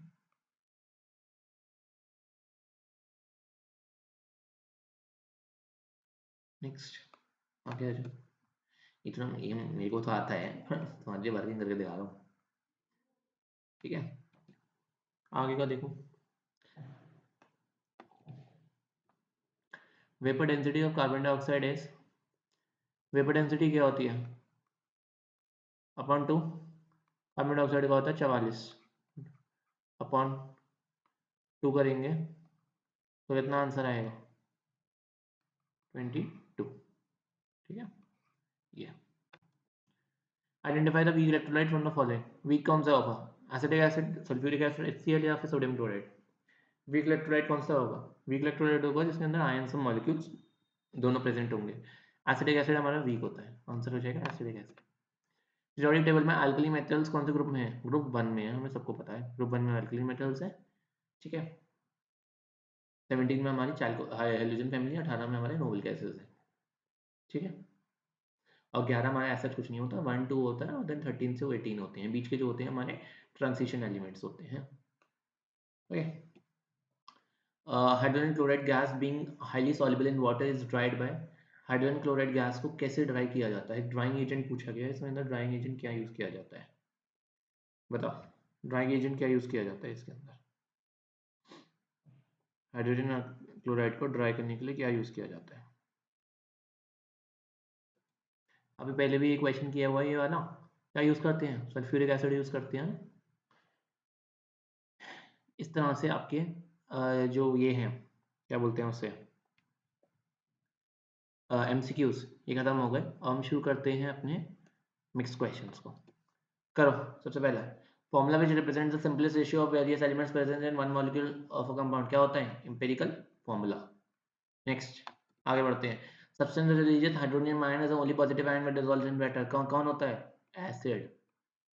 next, tendency of an atom to attract electrons towards itself when combined in a covalent compound. Attract करने की टेंडेंसी को क्या कहते हैं? Electronegativity. Process by which certain ores, especially carbonates, are converted into oxides in absence of air. अब absence of air में क्या होता है? Calcination. Roasting क्या होती है? In the presence of air. Next question. Covalent bond in which the electrons are shared equally between combining atoms. Equal share इसमें होते हैं नॉन पोलर कोवेलेंट बॉन्ड में। ठीक है, अगर पोलर होगा, पोलर में क्या एग्जांपल है? पोलर का एग्जांपल है HCl। HCl में क्या होता है? Del positive del negative. क्यों होता है? क्योंकि इसके अंदर इलेक्ट्रोनेगेटिविटी डिफरेंस होता है, तो ज़्यादा इलेक्ट्रोनेगेटिव वाला अपनी तरफ इलेक्ट्रॉन डेंसिटी को शिफ्ट कर लेता है पेयर को। जैसे हाइड्रोजन और क्लोराइड की इलेक्ट्रॉन डेंसिटी बीच में इस तरह से है, तो इस पेयर को ये अपनी तरफ शिफ्ट कर लेता है, जिसकी वजह से इसके बाद डेल पॉजिटिव चार्ज आ जाता है, इसके बाद डेल नेगेटिव चार्ज आ जाता है, और एरो जो होता है इसकी तरफ झुक जाता है इस तरह से। जो इलेक्ट्रॉन क्लाउड का एरो है उस तरह से झुक जाता है। ओके, उसके बाद जो आपका नॉन पोलर है, इसके एग्जांपल जैसे क्लोरीन 2 है ना, हाइड्रोजन, नाइट्रोजन, है ना, ये सब इसके एग्जांपल है नॉन पोलर कोवेलेंट बॉन्ड के। इसमें इक्वल शेयरिंग होती है। उसके बाद energy release and electron is added to neutral gas atom to form a negatively charge anion. मतलब भरा हुआ पेट है, भरे हुए पेट में जबरदस्ती खाना खिला रहे हो तो क्या होगा? एनर्जी इसके लिए क्या होगी? रिक्वायर होगी। भरे हुए पेट में तुम क्या कर रहे हो? एनर्जी रिक्वायर होगी या रिलीज होगी? जल्दी बताओ। एनर्जी ऐड कर रहे हो, क्या होती है? आयनाइजेशन एनर्जी क्या होती है? निकालने के लिए जो एनर्जी चाहिए होती है। यहाँ क्या कर रहे हो? डाल रहे हो, डालने में एनर्जी देनी पड़ेगी, है ना। तो क्या होगा? एक्स नेगेटिव आ जाएगा, एक्स्ट्रा दे रहे हो। ठीक है, क्या होती है एनर्जी जो रिलीज होती है? एनर्जी रिलीज को क्या कहते हैं? Electro affinity. भरे हुए पेट में किसी को डाल रहे हो तो क्या होगा? वो चिल्लाएगा कि मत खिलाओ भाई, मत खिलाओ, पेट फट जाएगा मेरा। एनर्जी रिलीज होगी। ये बात याद रखना, ये जो होती है जो है एनर्जी रिलीज जो होती है, और इलेक्ट्रॉन जो आपकी आने से एनर्जी है उसमें क्या करते हैं हम, एनर्जी देते हैं टू रिमूव, इसमें एनर्जी रिलीज होती है। ठीक है, ये वाली बात याद रखना, कंफ्यूज हो सकते हो। Next, process of formation of ions और molecules which are not in ionic state. ये बताओ, आयंस उन मॉलिक्यूल से बनना जो कि आयनिक स्टेट में नहीं होते हैं, उसे क्या कहते हैं? क्या कहते हैं उसे? आयनाइजेशन, आयनाइज कर देना, क्या कहते हैं? आयनाइजेशन। ठीक है, next, tendency to form chains, क्या कहते हैं उसे? केटेनेशन, केटेनेशन की प्रॉपर्टी। नेक्स्ट, प्रोसेस जिससे सल्फाइड और कॉन्सेंट्रेट होते हैं, सल्फाइड्स और किससे कॉन्सेंट्रेट होते हैं? फ्रॉथ फ्लोटेशन से। किससे होते हैं? Froth flotation. Next, cation that does not form a precipitate with ammonium hydroxide but forms with sodium hydroxide। कौन सा ऐसा cation है? तो कौन सा होगा वो? C2 bouquet. ठीक है, इलेक्ट्रोलाइट जो कि चांदी की चम्मच के लिए यूज होता है, क्या होता है? Sodium argento cyanide, sodium argento cyanide. ठीक है, सोडियम अर्जेंटो साइनाइड। ठीक है, उसके बाद पार्टिकल जो कि लिक्विड सच एज केरोसिन में होता है, जो नॉन इलेक्ट्रोलाइट, नॉन इलेक्ट्रोलाइट में क्या होते हैं? मॉलिक्यूल्स होते हैं। वीक में क्या होते हैं? आयंस और मॉलिक्यूल्स दोनों होते हैं। स्ट्रॉन्ग में क्या होता है? सिर्फ आयंस होते हैं। ठीक है, ऑर्गेनिक कंपाउंड जिसमें COH ग्रुप हो, क्या कहते हैं उसे? उसे कहते हैं कार्बोक्सिलिक एसिड। ठीक है, कार्बोनिक एसिड मत कर दें, कार्बोक्सिलिक एसिड। ठीक है, उसके बाद है solid form by reaction of two gases, one of which is acidic and other is basic in nature. तो एक एसिडिक गैस कौन सी होती है? HCl होती है। दूसरी बेसिक गैस कौन सी होती है? अमोनिया होती है। सॉल्युबल जो जो सॉलिड बनता है वो क्या होता है? Ammonium chloride. ठीक है, ये एक वाइट कलर का सॉलिड होता है। ओके,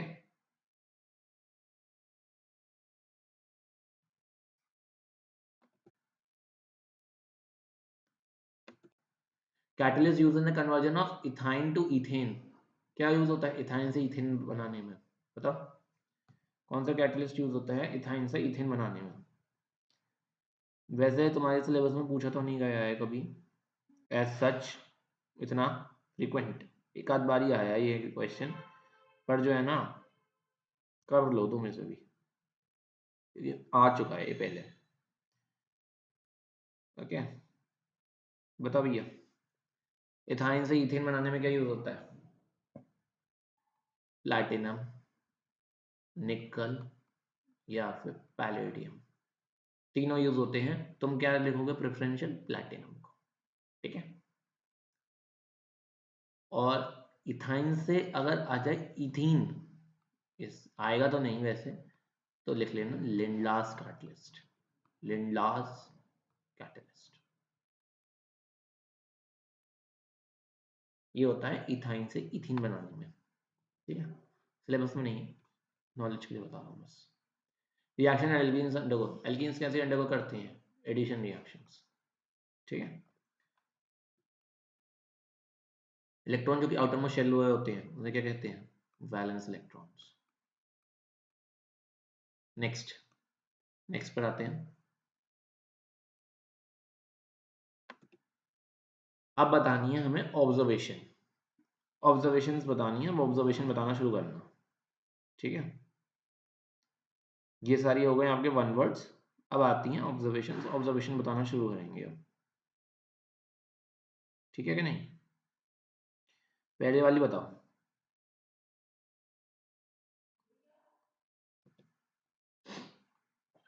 अच्छा, ऑब्जर्वेशन के लिए एक बात याद रखना, मैं पानी पी लूंगा।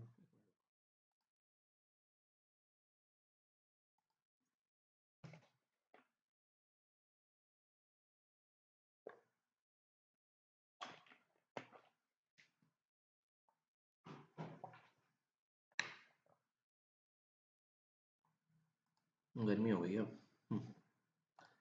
ऑब्जर्वेशन करनी है। ठीक है, कॉन्सेंट्रेटेड नाइट्रिक एसिड को सल्फर से रिएक्ट किया, क्या ऑब्जर्वेशन होगी? ऑब्जर्वेशन में ना, तो तुम रिएक्शन, मैंने तुम्हें पहले भी बताया था कि रिएक्शन देना ना देना एक वो है, क्या कहते हैं उसे, ऑप्शनल चीज़ है, लेकिन ऑब्जर्वेशन में जो कैरेक्टरिस्टिक है ना वो हमारी 5 सेंसेस की होती है। ये बात तो मैंने पहले भी बताई थी, आज भी बता रहा हूँ। 5 सेंसेस अपने ध्यान में रखने हैं। सबसे पहला कान, एफरवेसेंस की जो है ना सुनाई दे रही हो एफरवेसेंस वगैरह। उसके बाद क्या आती है आईज, कुछ कलर चेंज देख रहा हो, परसिस्टेंट कलर चेंज हो या तुम्हारे को कुछ प्रेसिपिटेट बनता हुआ दिख रहा हो आईज की। Then nose, pungent smell, rotten eggs smell, इस तरह की कुछ ऐसी स्मेल आ रही हो। देन आपका सेंस ऑफ टेस्ट, टेस्ट में क्या हो गया, आप ऐसी चीज़ें तो टेस्ट नहीं कर सकते, लेकिन जैसे ग्लूकोज है, फ्रुक्टोज है, गैलेक्टोज है, माल्टोज है, ये सब।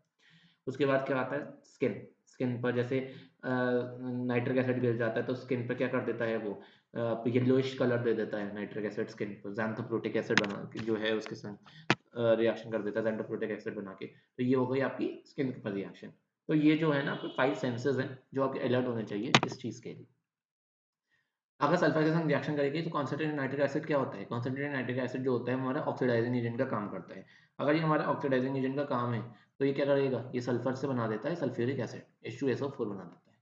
ठीक है, ऑक्सीडाइजिंग एजेंट का काम करता है। तो सल्फर के संग रिएक्शन करेगा तो क्या होगा, सल्फर अगर रिएक्शन करेगा कॉन्क HNO3 के साथ तो ये क्या दे देगा हमारे को, ये सल्फ्यूरिक एसिड दे देगा।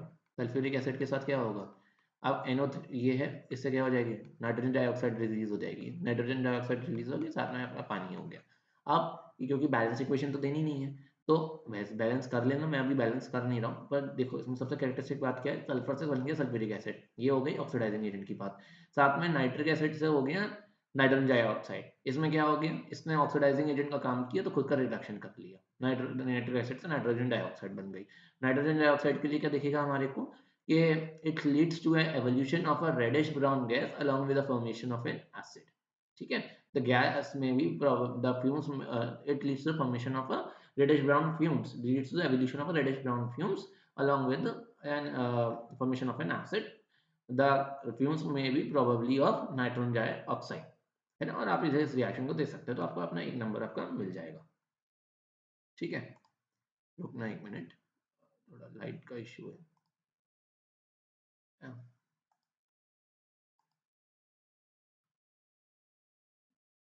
जब तक थोड़ा इलेक्ट्रिसिटी इशू रहेगा तब तक हम वो करेंगे, ठीक है ना। मैं अपना कैमरा ऑफ कर देता हूँ ताकि आपको पीछे डार्कनेस ना दिखे। Next, okay, concentrated nitric acid हो गया। नेक्स्ट आगे मूव कर लेते हैं।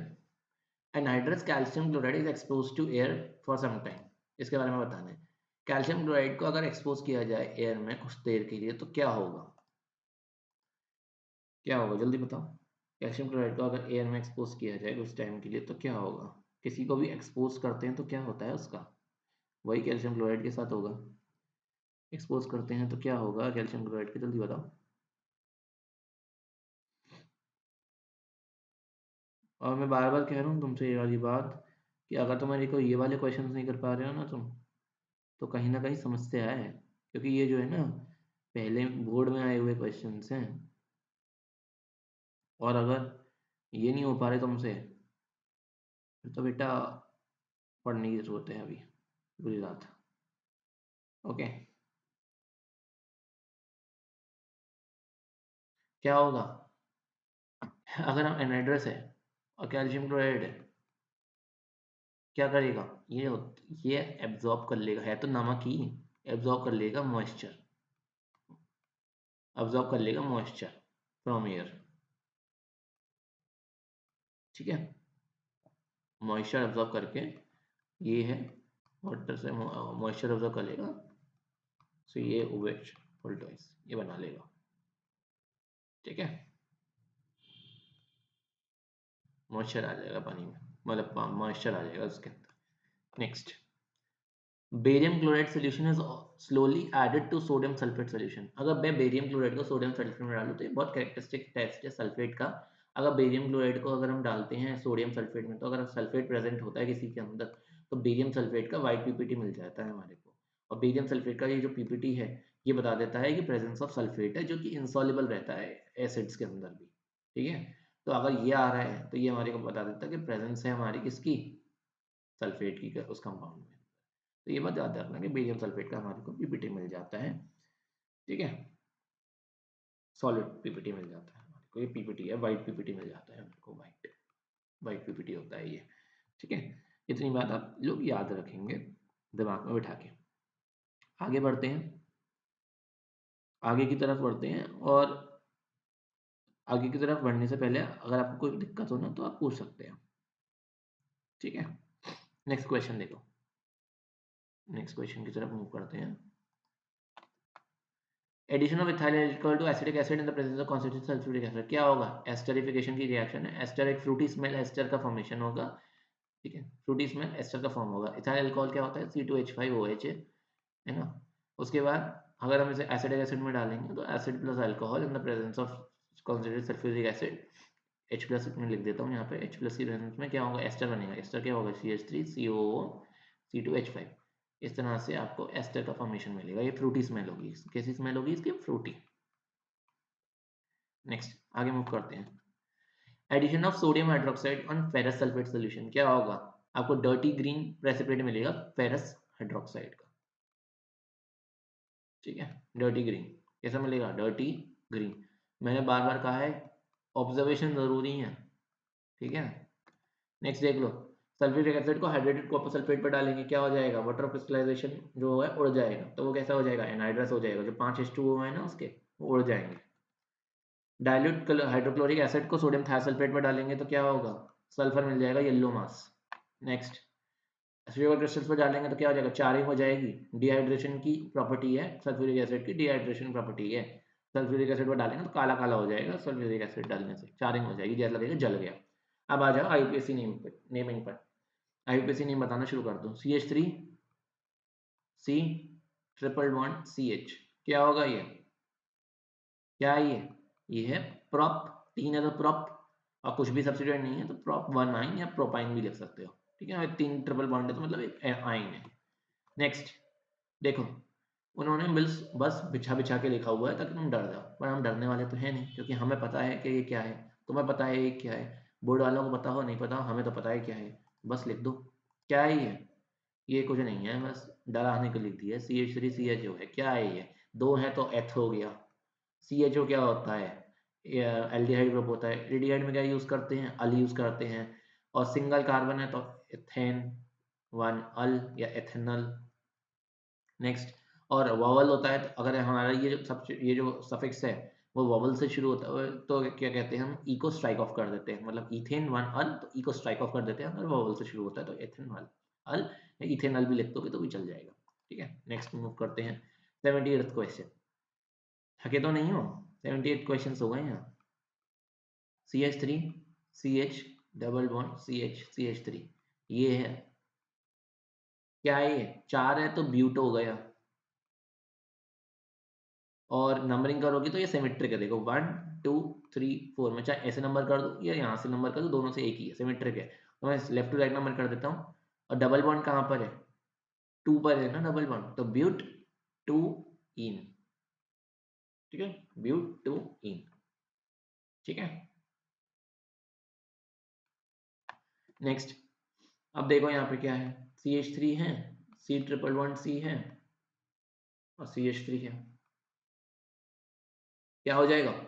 1 2 3 और 4, 4 है। 4 में क्या हो जाएगा? ब्यूट हो जाएगा। और यहाँ पे कौन सा ग्रुप है? यहाँ आइन ग्रुप है, एल्काइन है। कौन सी पोजीशन पर है? सेकंड पोजीशन पर, तो ये हो जाएगा ब्यूट 2 आइन। ठीक है कि नहीं?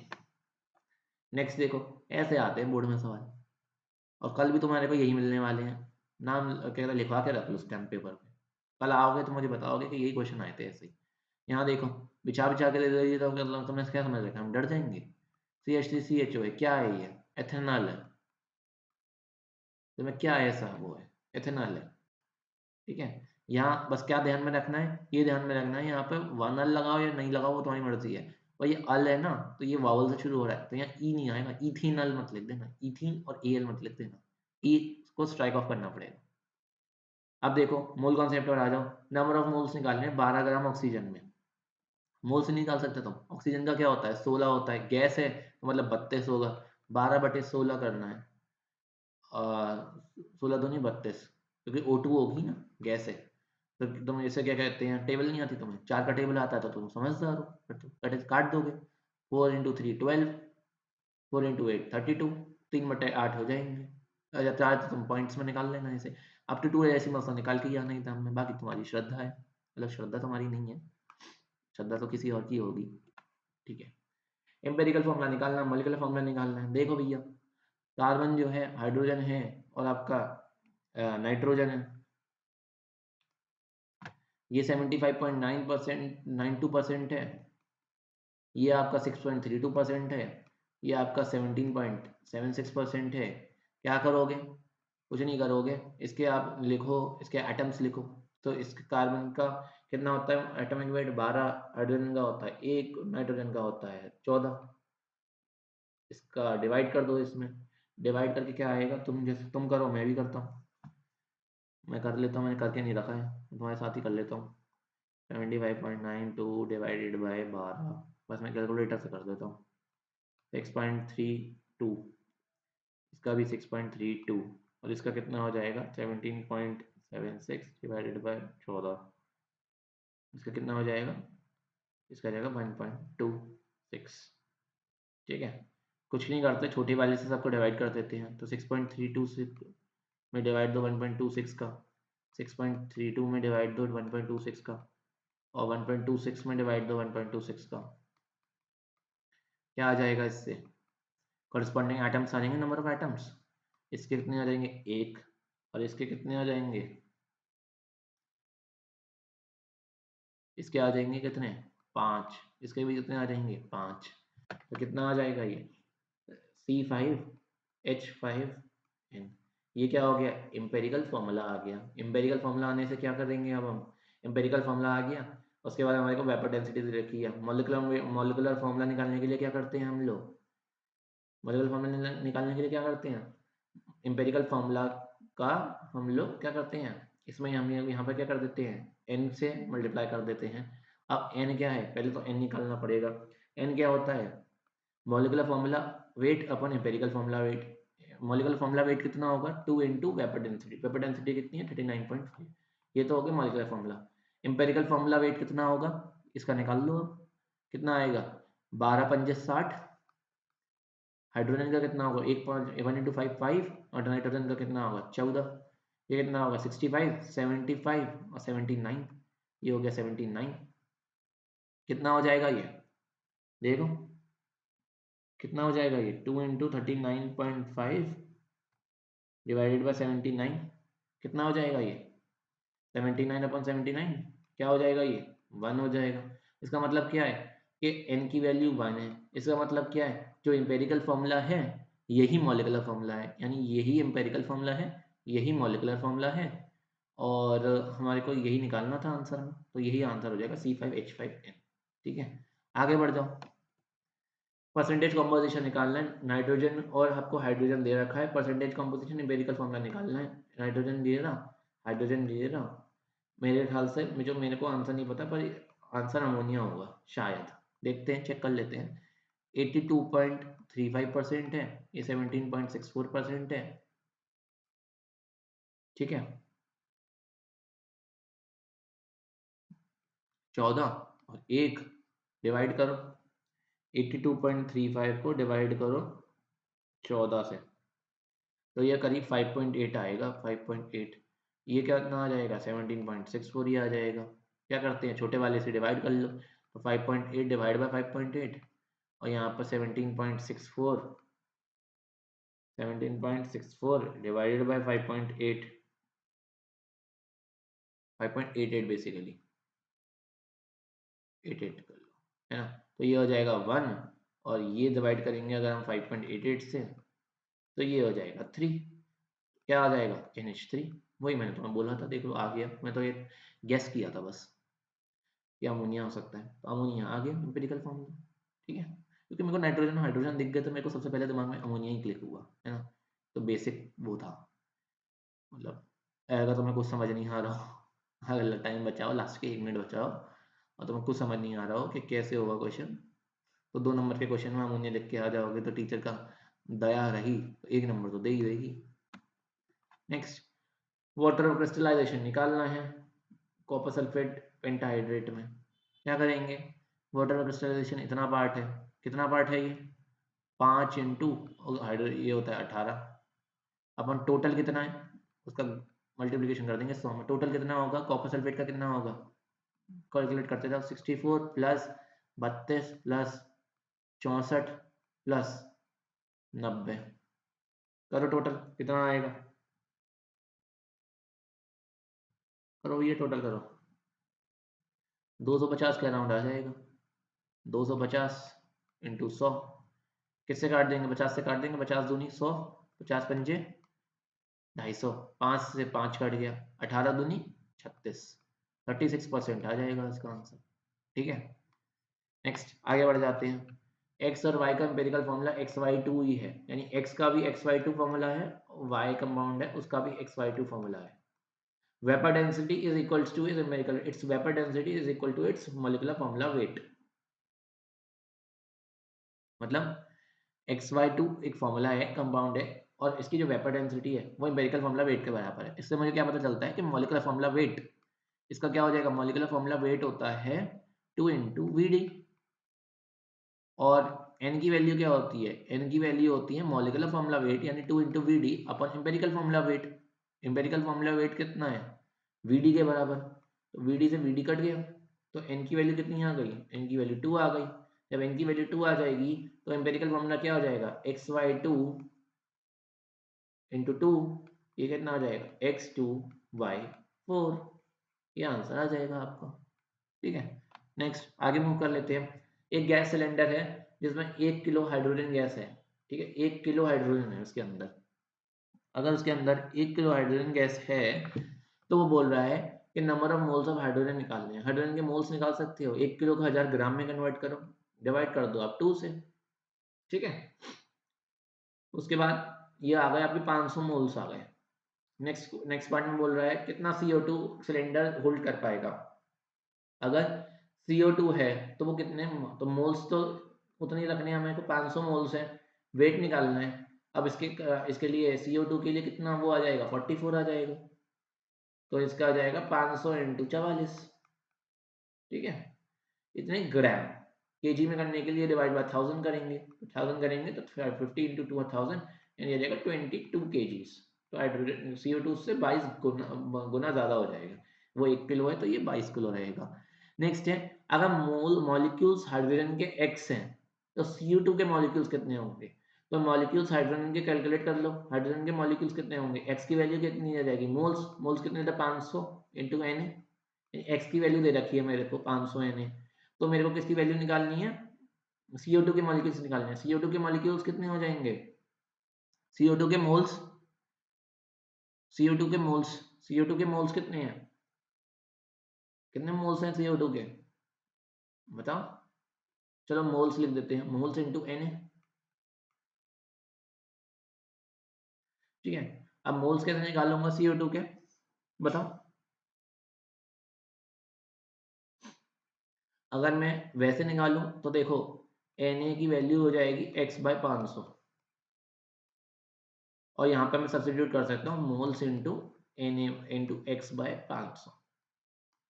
मोल्स क्या होंगे, मोल्स थे इसके 22,000 अपॉन इसका मॉलिक्यूलर वेट कितना था 44 इंटू x/500, तो ये दो से ये दो चले गए 42 और ये कट गया 22 इंटू 10 टाइम्स और 22 2 टाइम्स 2 इंटू 5, 5 से 5 कट गया, आंसर कितना आ गया x ही आ गया, ठीक है।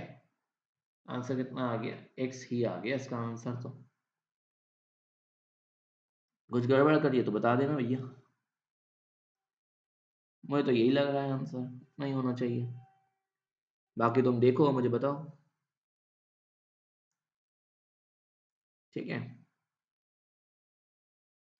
बाकी तुम देखो अब बताओ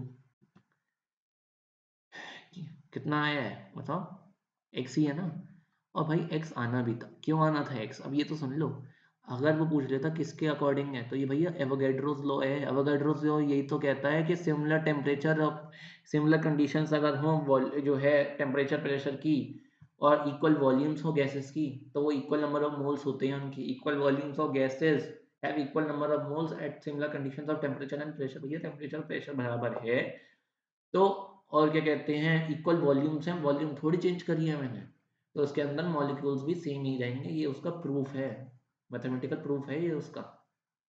ठीक है, तो अगर हमारे को ये पता नहीं, अगर हम ये कैलकुलेशन नहीं करते ना, अगर हमारे को डायरेक्ट पूछ लेता वो, तो भी हमारा को आंसर एक्स ही देना था, बिना करे आंसर एक्स था। समझे? अब देखो नेक्स्ट क्वेश्चन। 32 ग्राम है, वॉल्यूम 20 लीटर दे रखी है, ग्राम मॉलिक्यूलर वेट निकालना है। जल्दी बता दो कैसे आएगा ग्राम मॉलिक्यूलर वेट, जल्दी बताओ जल्दी। ग्राम मॉलिक्यूलर वेट कैसे निकालोगे?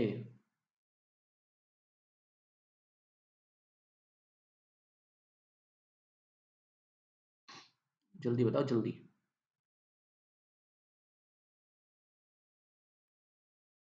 ग्राम मॉलिक्यूलर वेट कैसे निकालोगे? देखो भैया, मास इतना दे रखा है, गैस का मेरे को वो नहीं पता, मुझे ये पता है 20 के बराबर, 20 क्या हो जाएगा, 32 बाय क्या कहते हैं मॉलिक्यूलर वेट इंटू 22.4 लीटर्स, क्योंकि एसटीपी दे रखा है। तो मॉलिक्यूलर वेट कितना हो जाएगा? मॉलिक्यूलर वेट हो जाएगा 32 इंटू 22.4 बटे में 20, 4 इंटू 520, 4 8 32, ये हो जाएगा 8 इंटू 22.4 डिवाइड बाय 5। कितना आ जाएगा ये? सॉल्व करो, 35 के आसपास आएगा ये। देखो कितना आ रहा है, ये आ जाएगा 35.84। ठीक है, ये आ जाएगा आंसर। नेक्स्ट, सिलेंडर में 12 इंटू 10 की पावर 24 मॉलिक्यूल्स दे रखे हैं मेरे को ऑक्सीजन गैस के। मास कितना होगा? तो भैया 10 इंटू 10 की पावर 24 जो है वो किसके बराबर हो जाएगा? वो बराबर हो जाएगा मोल्स इंटू Na के। तो Na क्या हो जाता है? 6 इंटू 10 की पावर 23, कन्वीनियंस के लिए ले लो, 6 ले लो कन्वीनियंस के लिए। 6 इंटू 2 12, 2 इंटू ये 23 से ये कट जाएगा, 10 बचेगा 10, ये जाएगा 20 मोल्स आ जाएंगे। 20 is equals to weight upon molecular weight, वो कितना हो जाएगा 32, तो ये कितना हो जाएगा 640 ग्राम। तो ये हो जाएगा, पहले का आंसर हो जाएगा 640 ग्राम। नेक्स्ट का आंसर देखते हैं, पहले का तो हो जाएगा 640 ग्राम। नेक्स्ट देखो, नेक्स्ट में क्या हो जाएगा, उसने बोला वॉल्यूम। वॉल्यूम के लिए क्या होता है, वॉल्यूम क्या होती है, वॉल्यूम होती है मोल्स। मोल्स कितने हैं इसमें, मोल्स कितने आए थे हमारे 20 इंटू मोलर वॉल्यूम 22.4, ये कितनी हो जाएगा, कितने लीटर हो जाएगी, है ना? कितनी हो जाएगी 44.8, 448 लीटर्स। ठीक है, 89th क्वेश्चन पर आ जाओ अब। 89th क्वेश्चन क्या कह रहा है, गैसियस हाइड्रोकार्बन के 82.76% कार्बन है, बचा हुआ क्या होगा? अब देखो, उसने सिर्फ हाइड्रो इसमें कार्बन दे रखा है, तो हमारी को अकल लगानी है कि हाइड्रोकार्बन है, मतलब कार्बन और हाइड्रोजन ही है उसके अंदर। अब कार्बन और हाइड्रोजन है उसके अंदर, तो बचा बचा हाइड्रोजन होगा। यानी अगर 82.76% अगर इसके अंदर कार्बन है, तो इसके अंदर हाइड्रोजन कितने परसेंट होगा बताओ?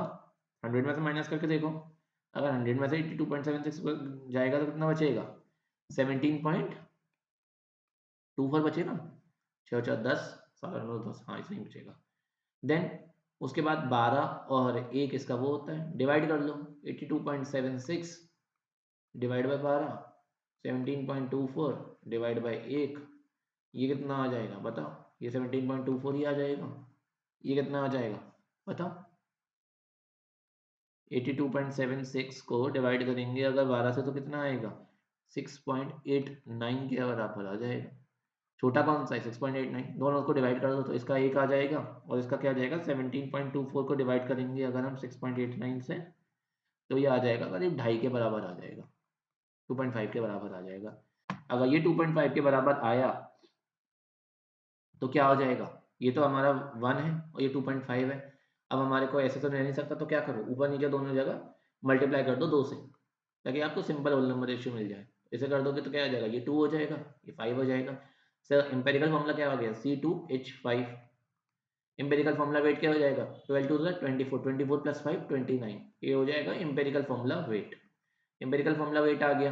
वेपर डेंसिटी दे रखी है मेरे को क्वेश्चन में 29 है, तो मॉलिक्यूलर फॉर्मूला वेट कितना हो जाएगा, मॉलिक्यूलर फॉर्मूला वेट हो जाएगा 2 इंटू 29। अब n की वैल्यू क्या हो जाएगी, n की वैल्यू हो जाएगी एम्पेरिकल फॉर्मूला वेट, मतलब molecular formula wait 2 into 29 divided by molecular empirical formula wait जो कि 29 है। 29 से 29 क्रॉस हो गया, n की वैल्यू हो गई 2। तो मॉलिक्यूलर फॉर्मूला क्या हो जाएगा, एम्पेरिकल फॉर्मूला है इसका, अगर 2 से करेंगे तो ये हो जाएगा हमारे मॉलिक्यूलर फॉर्मूला, ये क्या हो जाएगा C4H10, ये हो जाएगा हमारा मॉलिक्यूलर फॉर्मूला। ठीक है, ये हो जाएगा मॉलिक्यूलर फॉर्मूला। इस तरह से आपको पूरी वर्किंग करनी है, तब आके आपको करीब 3 नंबर मिलेंगे इसके अंदर। ठीक है, नेक्स्ट आगे बढ़ते हैं। 11 क्वेश्चन रहेगा यहाँ मैराथन के, 11 क्वेश्चन और कर लेते हैं प्रैक्टिस। ठीक है, नेक्स्ट क्वेश्चन देखो, 90th क्वेश्चन। क्वेश्चन क्या कह रहा है, calculate the mass of calcium that will contain the same number of atoms as present in 3.2 gram of sulphur. मेरे को क्या निकालना है, कैल्शियम का उतना मास निकालना है जिसमें उतने ही एटम्स हो जितने 3.2 ग्राम ऑफ सल्फर में। तो 3.2 ग्राम ऑफ सल्फर में एटम्स कितने हैं, तो नंबर ऑफ एटम्स कितने होंगे, 3.2 अपॉन 32 इंटू एन। ये रहे एटम्स, ये एटम्स है, किसके बराबर रख दो इसे, कैल्शियम में के एटम्स के बराबर रख दो। कैल्शियम में एटम्स कितने होंगे, मास जो मुझे निकालना है पता है, इंटू एन, इसके बराबर रख दो। एन से एन स्ट्राइक ऑफ कर लिया, 3.2 ये इससे 10 बार गया, तो ये हो जाएगा 1/10। तो W क्या हो जाएगा, 40 डिवाइड बाई 10, ये हो जाएगा 4। तो मास कितना हो जाएगा, 4 ग्राम। नेक्स्ट, अब देखो, अब यहाँ से हमारे शुरू हो गए जो है आपके डायग्रामेटिक क्वेश्चंस, क्योंकि डायग्रामेटिक क्वेश्चंस एग्जाम में आते ही आते हैं, तो डायग्रामेटिक क्वेश्चंस भी लाया हूँ साथ में, सब कुछ का पैकेज लाया हूँ। देखो तुम्हारे एमसीक्यूज भी करा दिए, ऑब्जर्वेशंस भी करा दी, क्वेश्चंस भी करा दी, हमारे को मैंने न्यूमेरिकल प्रैक्टिस भी करा दी है, यूपीएससी नॉमेनक्लेचर भी करा दिया। अब आ गए डायग्रामेटिक क्वेश्चंस। डायग्रामेटिक क्वेश्चंस के बाद लास्ट में हम वो भी कर लेंगे, थोड़े से दूसरे क्वेश्चंस भी हैं वो भी कर लेंगे। आई थिंक मैंने वो डाले हैं इसमें, फिलिंग द ब्लैंक्स डाले हैं शायद, देखते हैं कौन से। देखो 3 सॉल्यूशंस हैं ABC। अब क्वेश्चन में दे देंगे, पीएच वैल्यू दे रखी है, तो ये हमें साफ साफ दिख रहा है, ये बेसिक है, स्ट्रांगली बेसिक है। ये कैसी दिख रही है, स्ट्रांगली एसिडिक दिख रही है, और सी कैसी दिख रही है, न्यूट्रल दिख रही है। कौन कह रहा है, कौन किसका इफेक्ट नहीं होगा लिटमस पे, तो जो न्यूट्रल होगा उसका इफेक्ट नहीं होगा, तो किसका नहीं होगा, सी का इफेक्ट नहीं होगा। कौन कार्बन डाइऑक्साइड देगा कार्बन सोडियम कार्बोनेट के साथ। देखो लाइट आ गई ना, वीडियो ऑन कर लो। वो कह रहा है कौन सा जो है वो उसका इफेक्ट नहीं होगा लिटमस पे, ये हो गया। कार्बन डाइऑक्साइड कौन देगा सोडियम कार्बोनेट के साथ, पता, जो एसिड होगा वही देगा ना, एसिड की प्रॉपर्टी होती है। तो एसिडिक कौन है, बी है। और रेड लिटमस को ब्लू कौन करता है, बेस करता है, बेसिक कौन है, ए है। ठीक है, नेक्स्ट आगे बढ़ते हैं। ये क्वेश्चन खतरनाक लगते हैं देखने में, और है बहुत आसान। देखो भाई, अगला क्वेश्चन देख, पीरियोडिक टेबल बना रखी है, तो तुम्हारी पीरियोडिक टेबल से मैं डर जाऊंगा क्या। नंबर 1 ग्रुप है, ग्रुप 2 है, ये आपका 13 है, 14 है, 15 है, 16 है, 17 है, 18 है। ये पीरियड 1 है, 2 है, 3 है, और ये 4th पीरियड है। ठीक है, एलिमेंट्स भी बता दूं ना, तो एलिमेंट्स भी बता देता हूँ, तुम्हारे लिए बता रहा हूँ, एग्जाम में करने की बिल्कुल गलती मत करना इस सब की। हाइड्रोजन ये यहाँ पर है,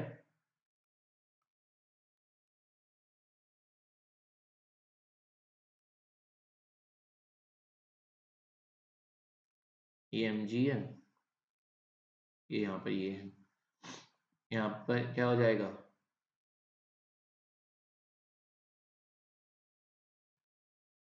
सॉरी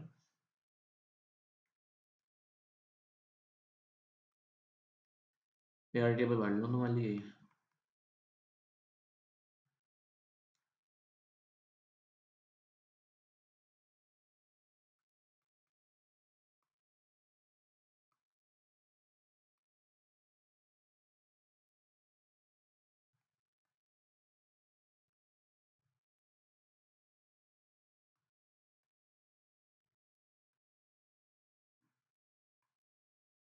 ठीक है, ये लो टेबल भर दी मैंने क्योंकि मेरे पास समय है, वहाँ पे वहाँ समय नहीं है, तो मैं तुम्हारे को वैसे कराऊंगा जो एग्जाम में आएगा। जैसे with elements from electrovalent compound with जी।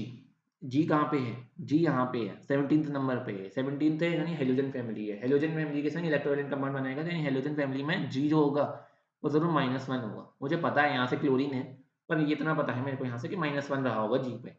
तो इलेक्ट्रोवैलेंट कौन बनाएगा? ग्रुप 1 वाला बनाएगा। ग्रुप 1 में क्या होगा? +1 होगा। +1 में ग्रुप 1 में मेरे को क्या दिख रहा है? ए ही दिख रहा है, तो ये होगा ए। हमें एलिमेंट नहीं लिखना है, हमें सिर्फ लिखना है A. Ion of which element will migrate towards the cathode during electrolysis. Electrolysis के टाइम पर कैथोड पर कौन जाएगा? कैथोड पर कौन जाता है? केटायन जाता है। केटायन कौन जाएगा? किस एलिमेंट का आयन जो होता है वो कैथोड पर जाएगा इलेक्ट्रोलिसिस के टाइम पर? बताओ किसका जाएगा? क्या आंसर होगा इसका? जल्दी बताओ। वैसे तो ना ये वाला क्वेश्चन इनकम्प्लीट है। Ion of which element will migrate towards the cathode during electrolysis. तो आयन की बात करें तो ठीक है, हम लिख सकते हैं जो है बी होगा, पर और भी जा सकते हैं, है ना। उसके बाद है which non metallic element has a valency 2। Non metal में वैलेंसी 2 वाला कौन सा है? सी वाले की वैलेंसी, सी वाला तो नॉन मेटल में नहीं आता। डी वाले में वैलेंसी 3 होगी, ई वाले में वैलेंसी होगी 2, है ना। तो ये क्या हो जाएगा आंसर? ई हो जाएगा इसका आंसर। क्या हो जाएगा इसका आंसर? ई हो जाएगा इसका आंसर। ठीक है कि नहीं? इसका आंसर कितना हो जाएगा?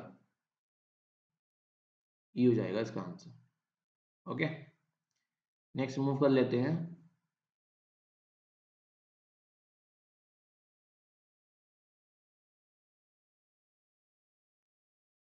ओके, नेक्स्ट देखो, which is an inert gas. Inert gas कौन सी है? एफ है इनर्ट गैस। ठीक है, नेक्स्ट होमोलॉगस सीरीज दे रखी है, बनना शुरू करो। आईयूपीएसी नेम क्या होगा ऑफ द होमोलॉगस सीरीज? ये क्या होती है? ये होती है एल्काइन। ये क्या होता है? एल्केन। बॉन्ड कैसा होता है इसका? डबल, इसका ट्रिपल बॉन्ड होता है, इसका सिंगल बॉन्ड होता है। आईयूपीएसी नेम पहला वाला क्या है? आईयूपीएसी नेम क्या है? इथाइन है, जबकि इस वाले का पहला है मीथेन। बॉन्ड पूछ ले तो बॉन्ड इसमें है आपका सिंगल बॉन्ड, इसमें है ट्रिपल बॉन्ड। उसके बाद यहाँ पर है सैचुरेटेड, यहाँ है अनसैचुरेटेड। यहाँ पर है सब्स्टिट्यूशन रिएक्शन, यहाँ है एडिशन रिएक्शन। इन्हें कहते हैं पैराफिन्स, इन्हें कहते हैं, क्या कहते हैं इन्हें? कुछ नहीं कहते। ऑयलफिन्स होती हैं, एल्कीन्स। इन्हें बस एसिटिलीन्स में आर्टिफिशियल लाइटनिंग में यूज होते हैं, ये वाली बात है। ABCDE है। बताओ, HCl गैस है, लैब प्रिपरेशन करते हैं हम लोग, क्या यूज करते हैं? NaCl और H2SO4 less than 200 degree Celsius पर यूज करते हैं हम लोग इन्हें। प्रोडक्ट क्या फॉर्म हो जाते हैं? NaHSO4 बनता है, और आपका क्या होता है? आपकी HCl बन जाती है। मेथड करेक्शन क्या होता है? डाउनवर्ड डिस्प्लेसमेंट ऑफ वाटर या upward displacement of air. Air को अपवर्ड डिस्प्लेस करके खुद नीचे बैठ जाती है। अमोनियम गैस क्या यूज करते हैं बताओ? अभी तुम्हें बताना है। हम लोग प्रोडक्ट क्या बोलते हैं? ये क्या यूज होती है? नाइट्राइड, है ना, N2, है ना। उसके बाद अमोनिया होती है। ड्राइंग एजेंट क्या यूज होता है इसमें? क्विकलाइन। और हम कलेक्ट कैसे करते हैं ये बताओ, है ना? बताना है। नेक्स्ट, इलेक्ट्रॉनिक कॉन्फ़िगरेशन दे रखी है 281, सोडियम की है, ये क्लोरीन की है, ये जो होती है नाइट्रोजन की होती है, ये हाइड्रोजन की होती है। वो बोल रहा है कि कौन से टाइप का बॉन्ड बनता है W और X के बीच में। W और X के बीच में ये +1 होगा और ये -1 होगा। कौन सा बॉन्ड होगा इसके बीच में? इलेक्ट्रोवैलेंट बॉन्ड या आयनिक बॉन्ड होगा। इलेक्ट्रोवैलेंट या आयनिक बॉन्ड, ठीक है। Y और X के बीच में कौन सा बॉन्ड बॉन्ड होगा? Y और X के बीच में, Y और X इनके बीच में कौन सा बॉन्ड फॉर्म होगा? सॉरी, Y और Z के बीच में, मैंने वही कहा Y और X के बीच में कैसे हो सकता है बॉन्ड? इसके बीच में कौन सा बॉन्ड फॉर्म होगा? इसके बीच में होगा कोवेलेंट बॉन्ड, ठीक है, कोवेलेंट बॉन्ड। अगर स्पेसिफिक बोलो तो पोलर कोवेलेंट बॉन्ड बनेगा, कोवेलेंट बॉन्ड। तो उसने बोला कौन सा क्या फॉर्मूला होगा कंपाउंड का जो X और Z के बीच में, X और Z के बीच में कुछ बना, यानी जो है X नेगेटिव है और क्या है Z पॉजिटिव है, तो क्या फॉर्मूला क्या होगा? ZX। W और X के बीच में क्या होगा? W और X के बीच में क्या होगा? WX, ठीक है। नेक्स्ट आगे बढ़ जाते हैं, नेक्स्ट क्वेश्चन की तरफ बढ़ते हैं आगे। अब आ गया फाउंटेन एक्सपेरिमेंट का क्वेश्चन, जो मैंने जानबूझ के डाला है ताकि आपको फाउंटेन एक्सपेरिमेंट को मैं एक्सप्लेन कर सकूं। इस क्वेश्चन को ढंग से पढ़ लेना, ठीक है। ऐसे क्वेश्चंस पहले आते थे 6-7 साल पहले, अब से क्वेश्चंस बंद हो गए हैं आना, लेकिन इसका मतलब ये नहीं है कि क्वेश्चंस आ नहीं सकते, ठीक है। इसका मतलब ये नहीं है कि क्वेश्चंस आ नहीं सकते हैं, ये क्वेश्चन बहुत ज़रूरी हैं और आपके लिए करना भी इन्हें बहुत ज़रूरी है, ठीक है। समझ में आई? नेक्स्ट चलो, यहाँ पर क्या है, ब्लू लिटमस है। ब्लू लिटमस को यहाँ से फाउंटेन निकल रहा है, तो हमें पता है कि जब ब्लू लिटमस होती है तो ये हमारा HCl के लिए एक्सपेरिमेंट होता है। क्या प्रूव करने के लिए होता है कि सॉलिबिलिटी होती है, HCl हाईली सॉल्युबल होती है पानी के अंदर। यहाँ से ब्लू लिटमस जेट ट्यूब से जाता है, यहाँ पर हम ड्रॉपर से जो है से ड्रॉपर को प्रेस करते हैं, तो यहाँ पर क्या होता है, प्रेशर कम हो जाता है और प्रेशर डिफरेंस की वजह से जो ब्लू सॉल्यूशन है ये यहाँ से राइज कर जाता है। और जबकि यहाँ से फाउंटेन से जो आता है वो यहाँ पर हमारे को रेड स्प्रे दिखता है। क्यों दिखता है? क्योंकि जो है ये एसिडिक गैस है, तो ये ब्लू लिटमस को रेड कर देती है। यहाँ पर गैस वाई भरी होती है, यानी कौन सी गैस भरी होती है, ये हमारी HCl गैस भरी होती है, जो कि एसिडिक नेचर की होती है, इसलिए ब्लू को रेड कन्वर्ट कर देती है। अब पढ़ लेते हैं, गैस कौन सी है, HCl है। कौन सी प्रॉपर्टी जो हम कर रहे हैं कि हाईली सॉल्युबल है पानी में। अनदर गैस जिसकी सेम प्रॉपर्टी होती है, अमोनिया की सेम प्रॉपर्टी होती है, और हम इस एक्सपेरिमेंट से डिटरमाइन कर सकते हैं उसे। बस यहाँ पर उसकी जगह रेड पानी होता है और यहाँ पर ब्लू फाउंटेन होता है, बस इतना फर्क हो जाता है उसमें, वरना हम इससे डिस्प्ले कर सकते हैं उस एक्सपेरिमेंट को भी, ठीक है। इतनी सी बात है। चलो भाई आगे बढ़ते हैं। कॉपर सल्फेट को इलेक्ट्रोलिसिस कर रहे हैं हम लोग, और देखो कॉपर सल्फेट का सोल्यूशन है और यहाँ पे इस तरह से टर्मिनल्स लगे हुए हैं, यहाँ पे पॉजिटिव टर्मिनल हो गया या नेगेटिव टर्मिनल हो गया, ठीक है। उसने बोला कि which electrode to your left or right is known as the oxidising electrode and why. अब बात कर रहे हैं, चलो मैं प्लस माइनस नहीं कर रहा, उसने पूछा ऑक्सीडाइजिंग इलेक्ट्रोड कौन सा होगा। तो मैं तुम्हें बता दूं, चाहे कोई भी हो, नेगेटिव हो चाहे पॉजिटिव हो, हमेशा एनोड पर ऑक्सीडेशन होती है, ये बात याद रख लेना। एनोड पर ऑक्सीडेशन होती है, बस इतनी बात याद रखना हमेशा, ठीक है। और अगर मैं इस तरह से बता दूं, तो यहाँ पे लेफ्ट हैंड साइड वाले पे यहाँ यहाँ होगी हमारी ऑक्सीडेशन, तो ये हमारा एनोड हो गया, और यहाँ हो गया, ये हो गया हमारा कैथोड। चाहे तुम ये बैटरी के टर्मिनल से देख के बता लो, पर हमेशा ये कन्वेंशन हमेशा नहीं होता कि एनोड हमेशा लेफ्ट होगा और कैथोड राइट होगा, ये हमेशा के लिए नहीं होता। और ना ही एनोड पॉजिटिव होगा कैथोड नेगेटिव होगा, ये हमेशा होता है। ये सेल टू सेल डिफर करता है। अगर आप इलेक्ट्रोलिसिस कर रहे हो तो इलेक्ट्रोलिसिस में आप बोल लो, पर ये अगर आप इलेक्ट्रोकेमिकल सेल पढ़ोगे तो इलेक्ट्रोकेमिकल सेल में चीज़ें चेंज हो जाती है, ठीक है। बस इतना ये चीज़ हमेशा रहती है कि एनोड पर हमेशा ऑक्सीडेशन होगा, ये हमेशा के लिए होती है। तो लेफ्ट और राइट, तो लेफ्ट वाले को ऑक्सीडाइजिंग इलेक्ट्रोड कहते हैं क्योंकि इसमें जो है ऑक्सीडेशन होती है, इसलिए ये हमारा एनोड हो गया। सेल रिएक्शन कैसी होगी? कुछ नहीं होगी, कॉपर जो होता है वो 2 इलेक्ट्रॉन लूज करके कॉपर 2 प्लस बनाएगा, और आपका कॉपर 2 प्लस जो होता है सोल्यूशन में से अंदर से वो 2 इलेक्ट्रॉन लूज करके कॉपर डिपॉजिट कर देगा आपके कैथोड पे, फिर कॉपर डिपॉजिट होना शुरू हो जाएगा। इस तरह से आपकी इलेक्ट्रो रिफाइनिंग हो जाएगी। ऑब्जर्वेशंस क्या होंगी? एनोड जो इम्प्योरिटी वाला ब्लॉक होता है कॉपर का, वो डिक्रीज होता जाएगा साइज में, और आपका रेडिश ब्राउन कॉपर जो होती है वो थिन ब्लॉक में डिपॉजिट होती जाएगी धीरे धीरे। पर इसमें हुआ क्या कि और जो सोल्यूशन है कॉपर सल्फेट का, इसका जो ब्लू कलर है वो फीका नहीं पड़ेगा। क्यों नहीं पड़ेगा? क्योंकि अगर जैसे जैसे ब्लू कलर कम होता जाएगा वैसे वैसे यहाँ से आता जाएगा, मतलब जैसे जैसे ये कैथोड को देता जा रहा है अपना ब्लू कलर, वैसे वैसे इसके पास सप्लाई आती जा रही है एनोड की तरफ से। एनोड से आ रहा है, कैथोड से जा रहा है, एनोड से जा रहा है, एनोड से यहाँ से आ रहा है, यहाँ पे जा रहा है, यहाँ से आ रहा है, यहाँ पे जा रहा है, कुछ टाइम बाद खत्म हो जाएगा ये इस तरह से, ठीक है। तो इफेक्टिव कंसंट्रेशन सेम रहती है। चलो भैया अलॉय मैच कर लो, अलॉय मैच कर लो जल्दी जल्दी से, अलॉय मैच करो। ये अलॉय का भी एक क्वेश्चन जानबूझ के डाला गया है ताकि आपको अलॉय की नॉलेज हो जाए कि अलॉय हमारे कौन कौन से होते हैं, ठीक है। क्योंकि वैसे तो पढ़ने नहीं वाले, तो अलॉय ऐसे ही कर लो, है ना। अलॉय कर लो जल्दी से, बिना किसी समय को खराब करे अलॉय देख लो। हाँ भैया, ड्यूरालुमिन कहाँ यूज होता है? एयरक्राफ्ट की बॉडीज बनाने में। सोल्डर कहाँ यूज होता है? सोल्डर होता है फ्यूज में। स्टेनलेस स्टील कहाँ यूज होती है? सर्जिकल इंस्ट्रूमेंट्स में। ब्रास का यूज होता है डेकोरेटिव आर्टिकल्स में, ठीक है। नेक्स्ट, अब हैं दो क्वेश्चंस इलेक्ट्रॉन डॉट स्ट्रक्चर के। नाइट्रोजन मॉलिक्यूल का बनाना है तो देखो नाइट्रोजन इस तरह से होता है, 5 होते हैं उसके पास आउटर वैलेंस इलेक्ट्रॉन्स में, वैलेंस 5 होते हैं, 1 2 3,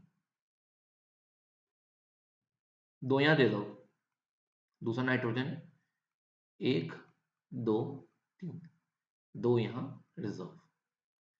इसे भी अपना पूरा करना है, उसे भी अपना पूरा करना है, क्या करेंगे, तू मेरे ले ले 3, मैं तेरे ले लेता हूँ 3, तू भी खुश मैं भी खुश, हम बना लेंगे अपना एक आशियाना। तो इसके पास एक लोन पेयर बच गया, इस पर एक लोन पेयर बच गया, इसके देखो 1 2 3 4 5 6 7 8, इस वाले के भी पूरे, 1 2 3 4 5 6 7 8, इस वाले के भी पूरे, ये भी खुश ये भी खुश, नाइट्रोजन ट्रिपल बॉन्ड नाइट्रोजन बन जाता है। तो ये हो गया इसका इलेक्ट्रॉन डॉट स्ट्रक्चर, ये भी खुश वो भी खुश। ठीक है, किताब से बनाना, ये तो मैंने ऐसे ही बना दिया है।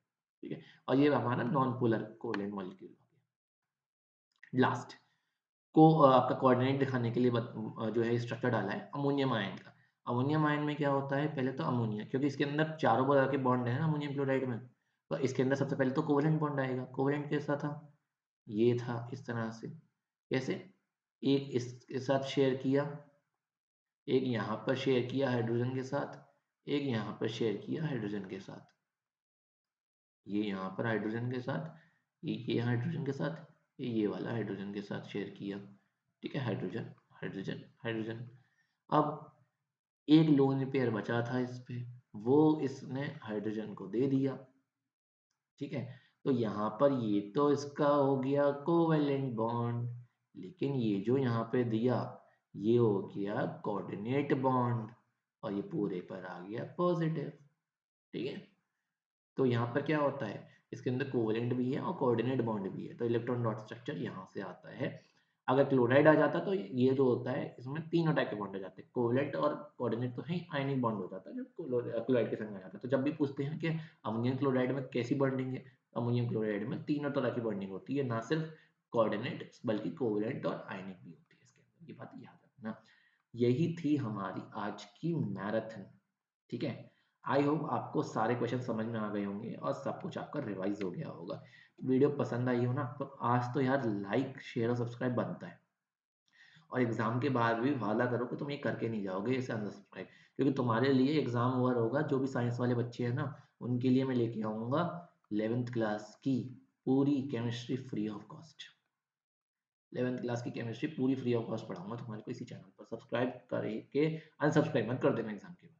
ठीक है, 11th क्लास की पूरी केमिस्ट्री पढ़ाऊंगा, तुम्हारे जो छोटे भाई बहन हो उनको पढ़नी हो तो उनके लिए 9th क्लास की स्टार्ट कर दो। अब इस साल से अकेडमिक सेक्शन अप्रैल से आपको 9th 10th 11th 12th CUET और नीट, इस सब की क्लासेस मिलेंगी इसी चैनल पे। ठीक है, फोकस रहेगा, अगेन फोकस रहेगा 12th पे, CUET पे और 12th पे। नीट के लिए ओनली प्रीवियस ईयर को, only questions, question practice. 11th class के लिए theory, maximum theory. 9th class के लिए थियोरी, और 10th और 12th के लिए कंप्लीट पैकेज। CUET के लिए क्वेश्चंस, और रिस्पॉन्स अच्छा मिला तो थियोरी भी पढ़ा देंगे, कोई दिक्कत नहीं, कोई समस्या नहीं है, सब पढ़ा देंगे फ्री ऑफ कॉस्ट, कोई दिक्कत नहीं है, कोई लालच नहीं है। ठीक है, बस यही है। वीडियो पसंद आई हो तो लाइक करना, शेयर करना और सब्सक्राइब करके ही जाना चैनल को, और इस बेल आइकन को हिट कर देना ताकि आपको सारे अपडेट्स मिल सके। Thank you very much, goodbye, take care, all the best.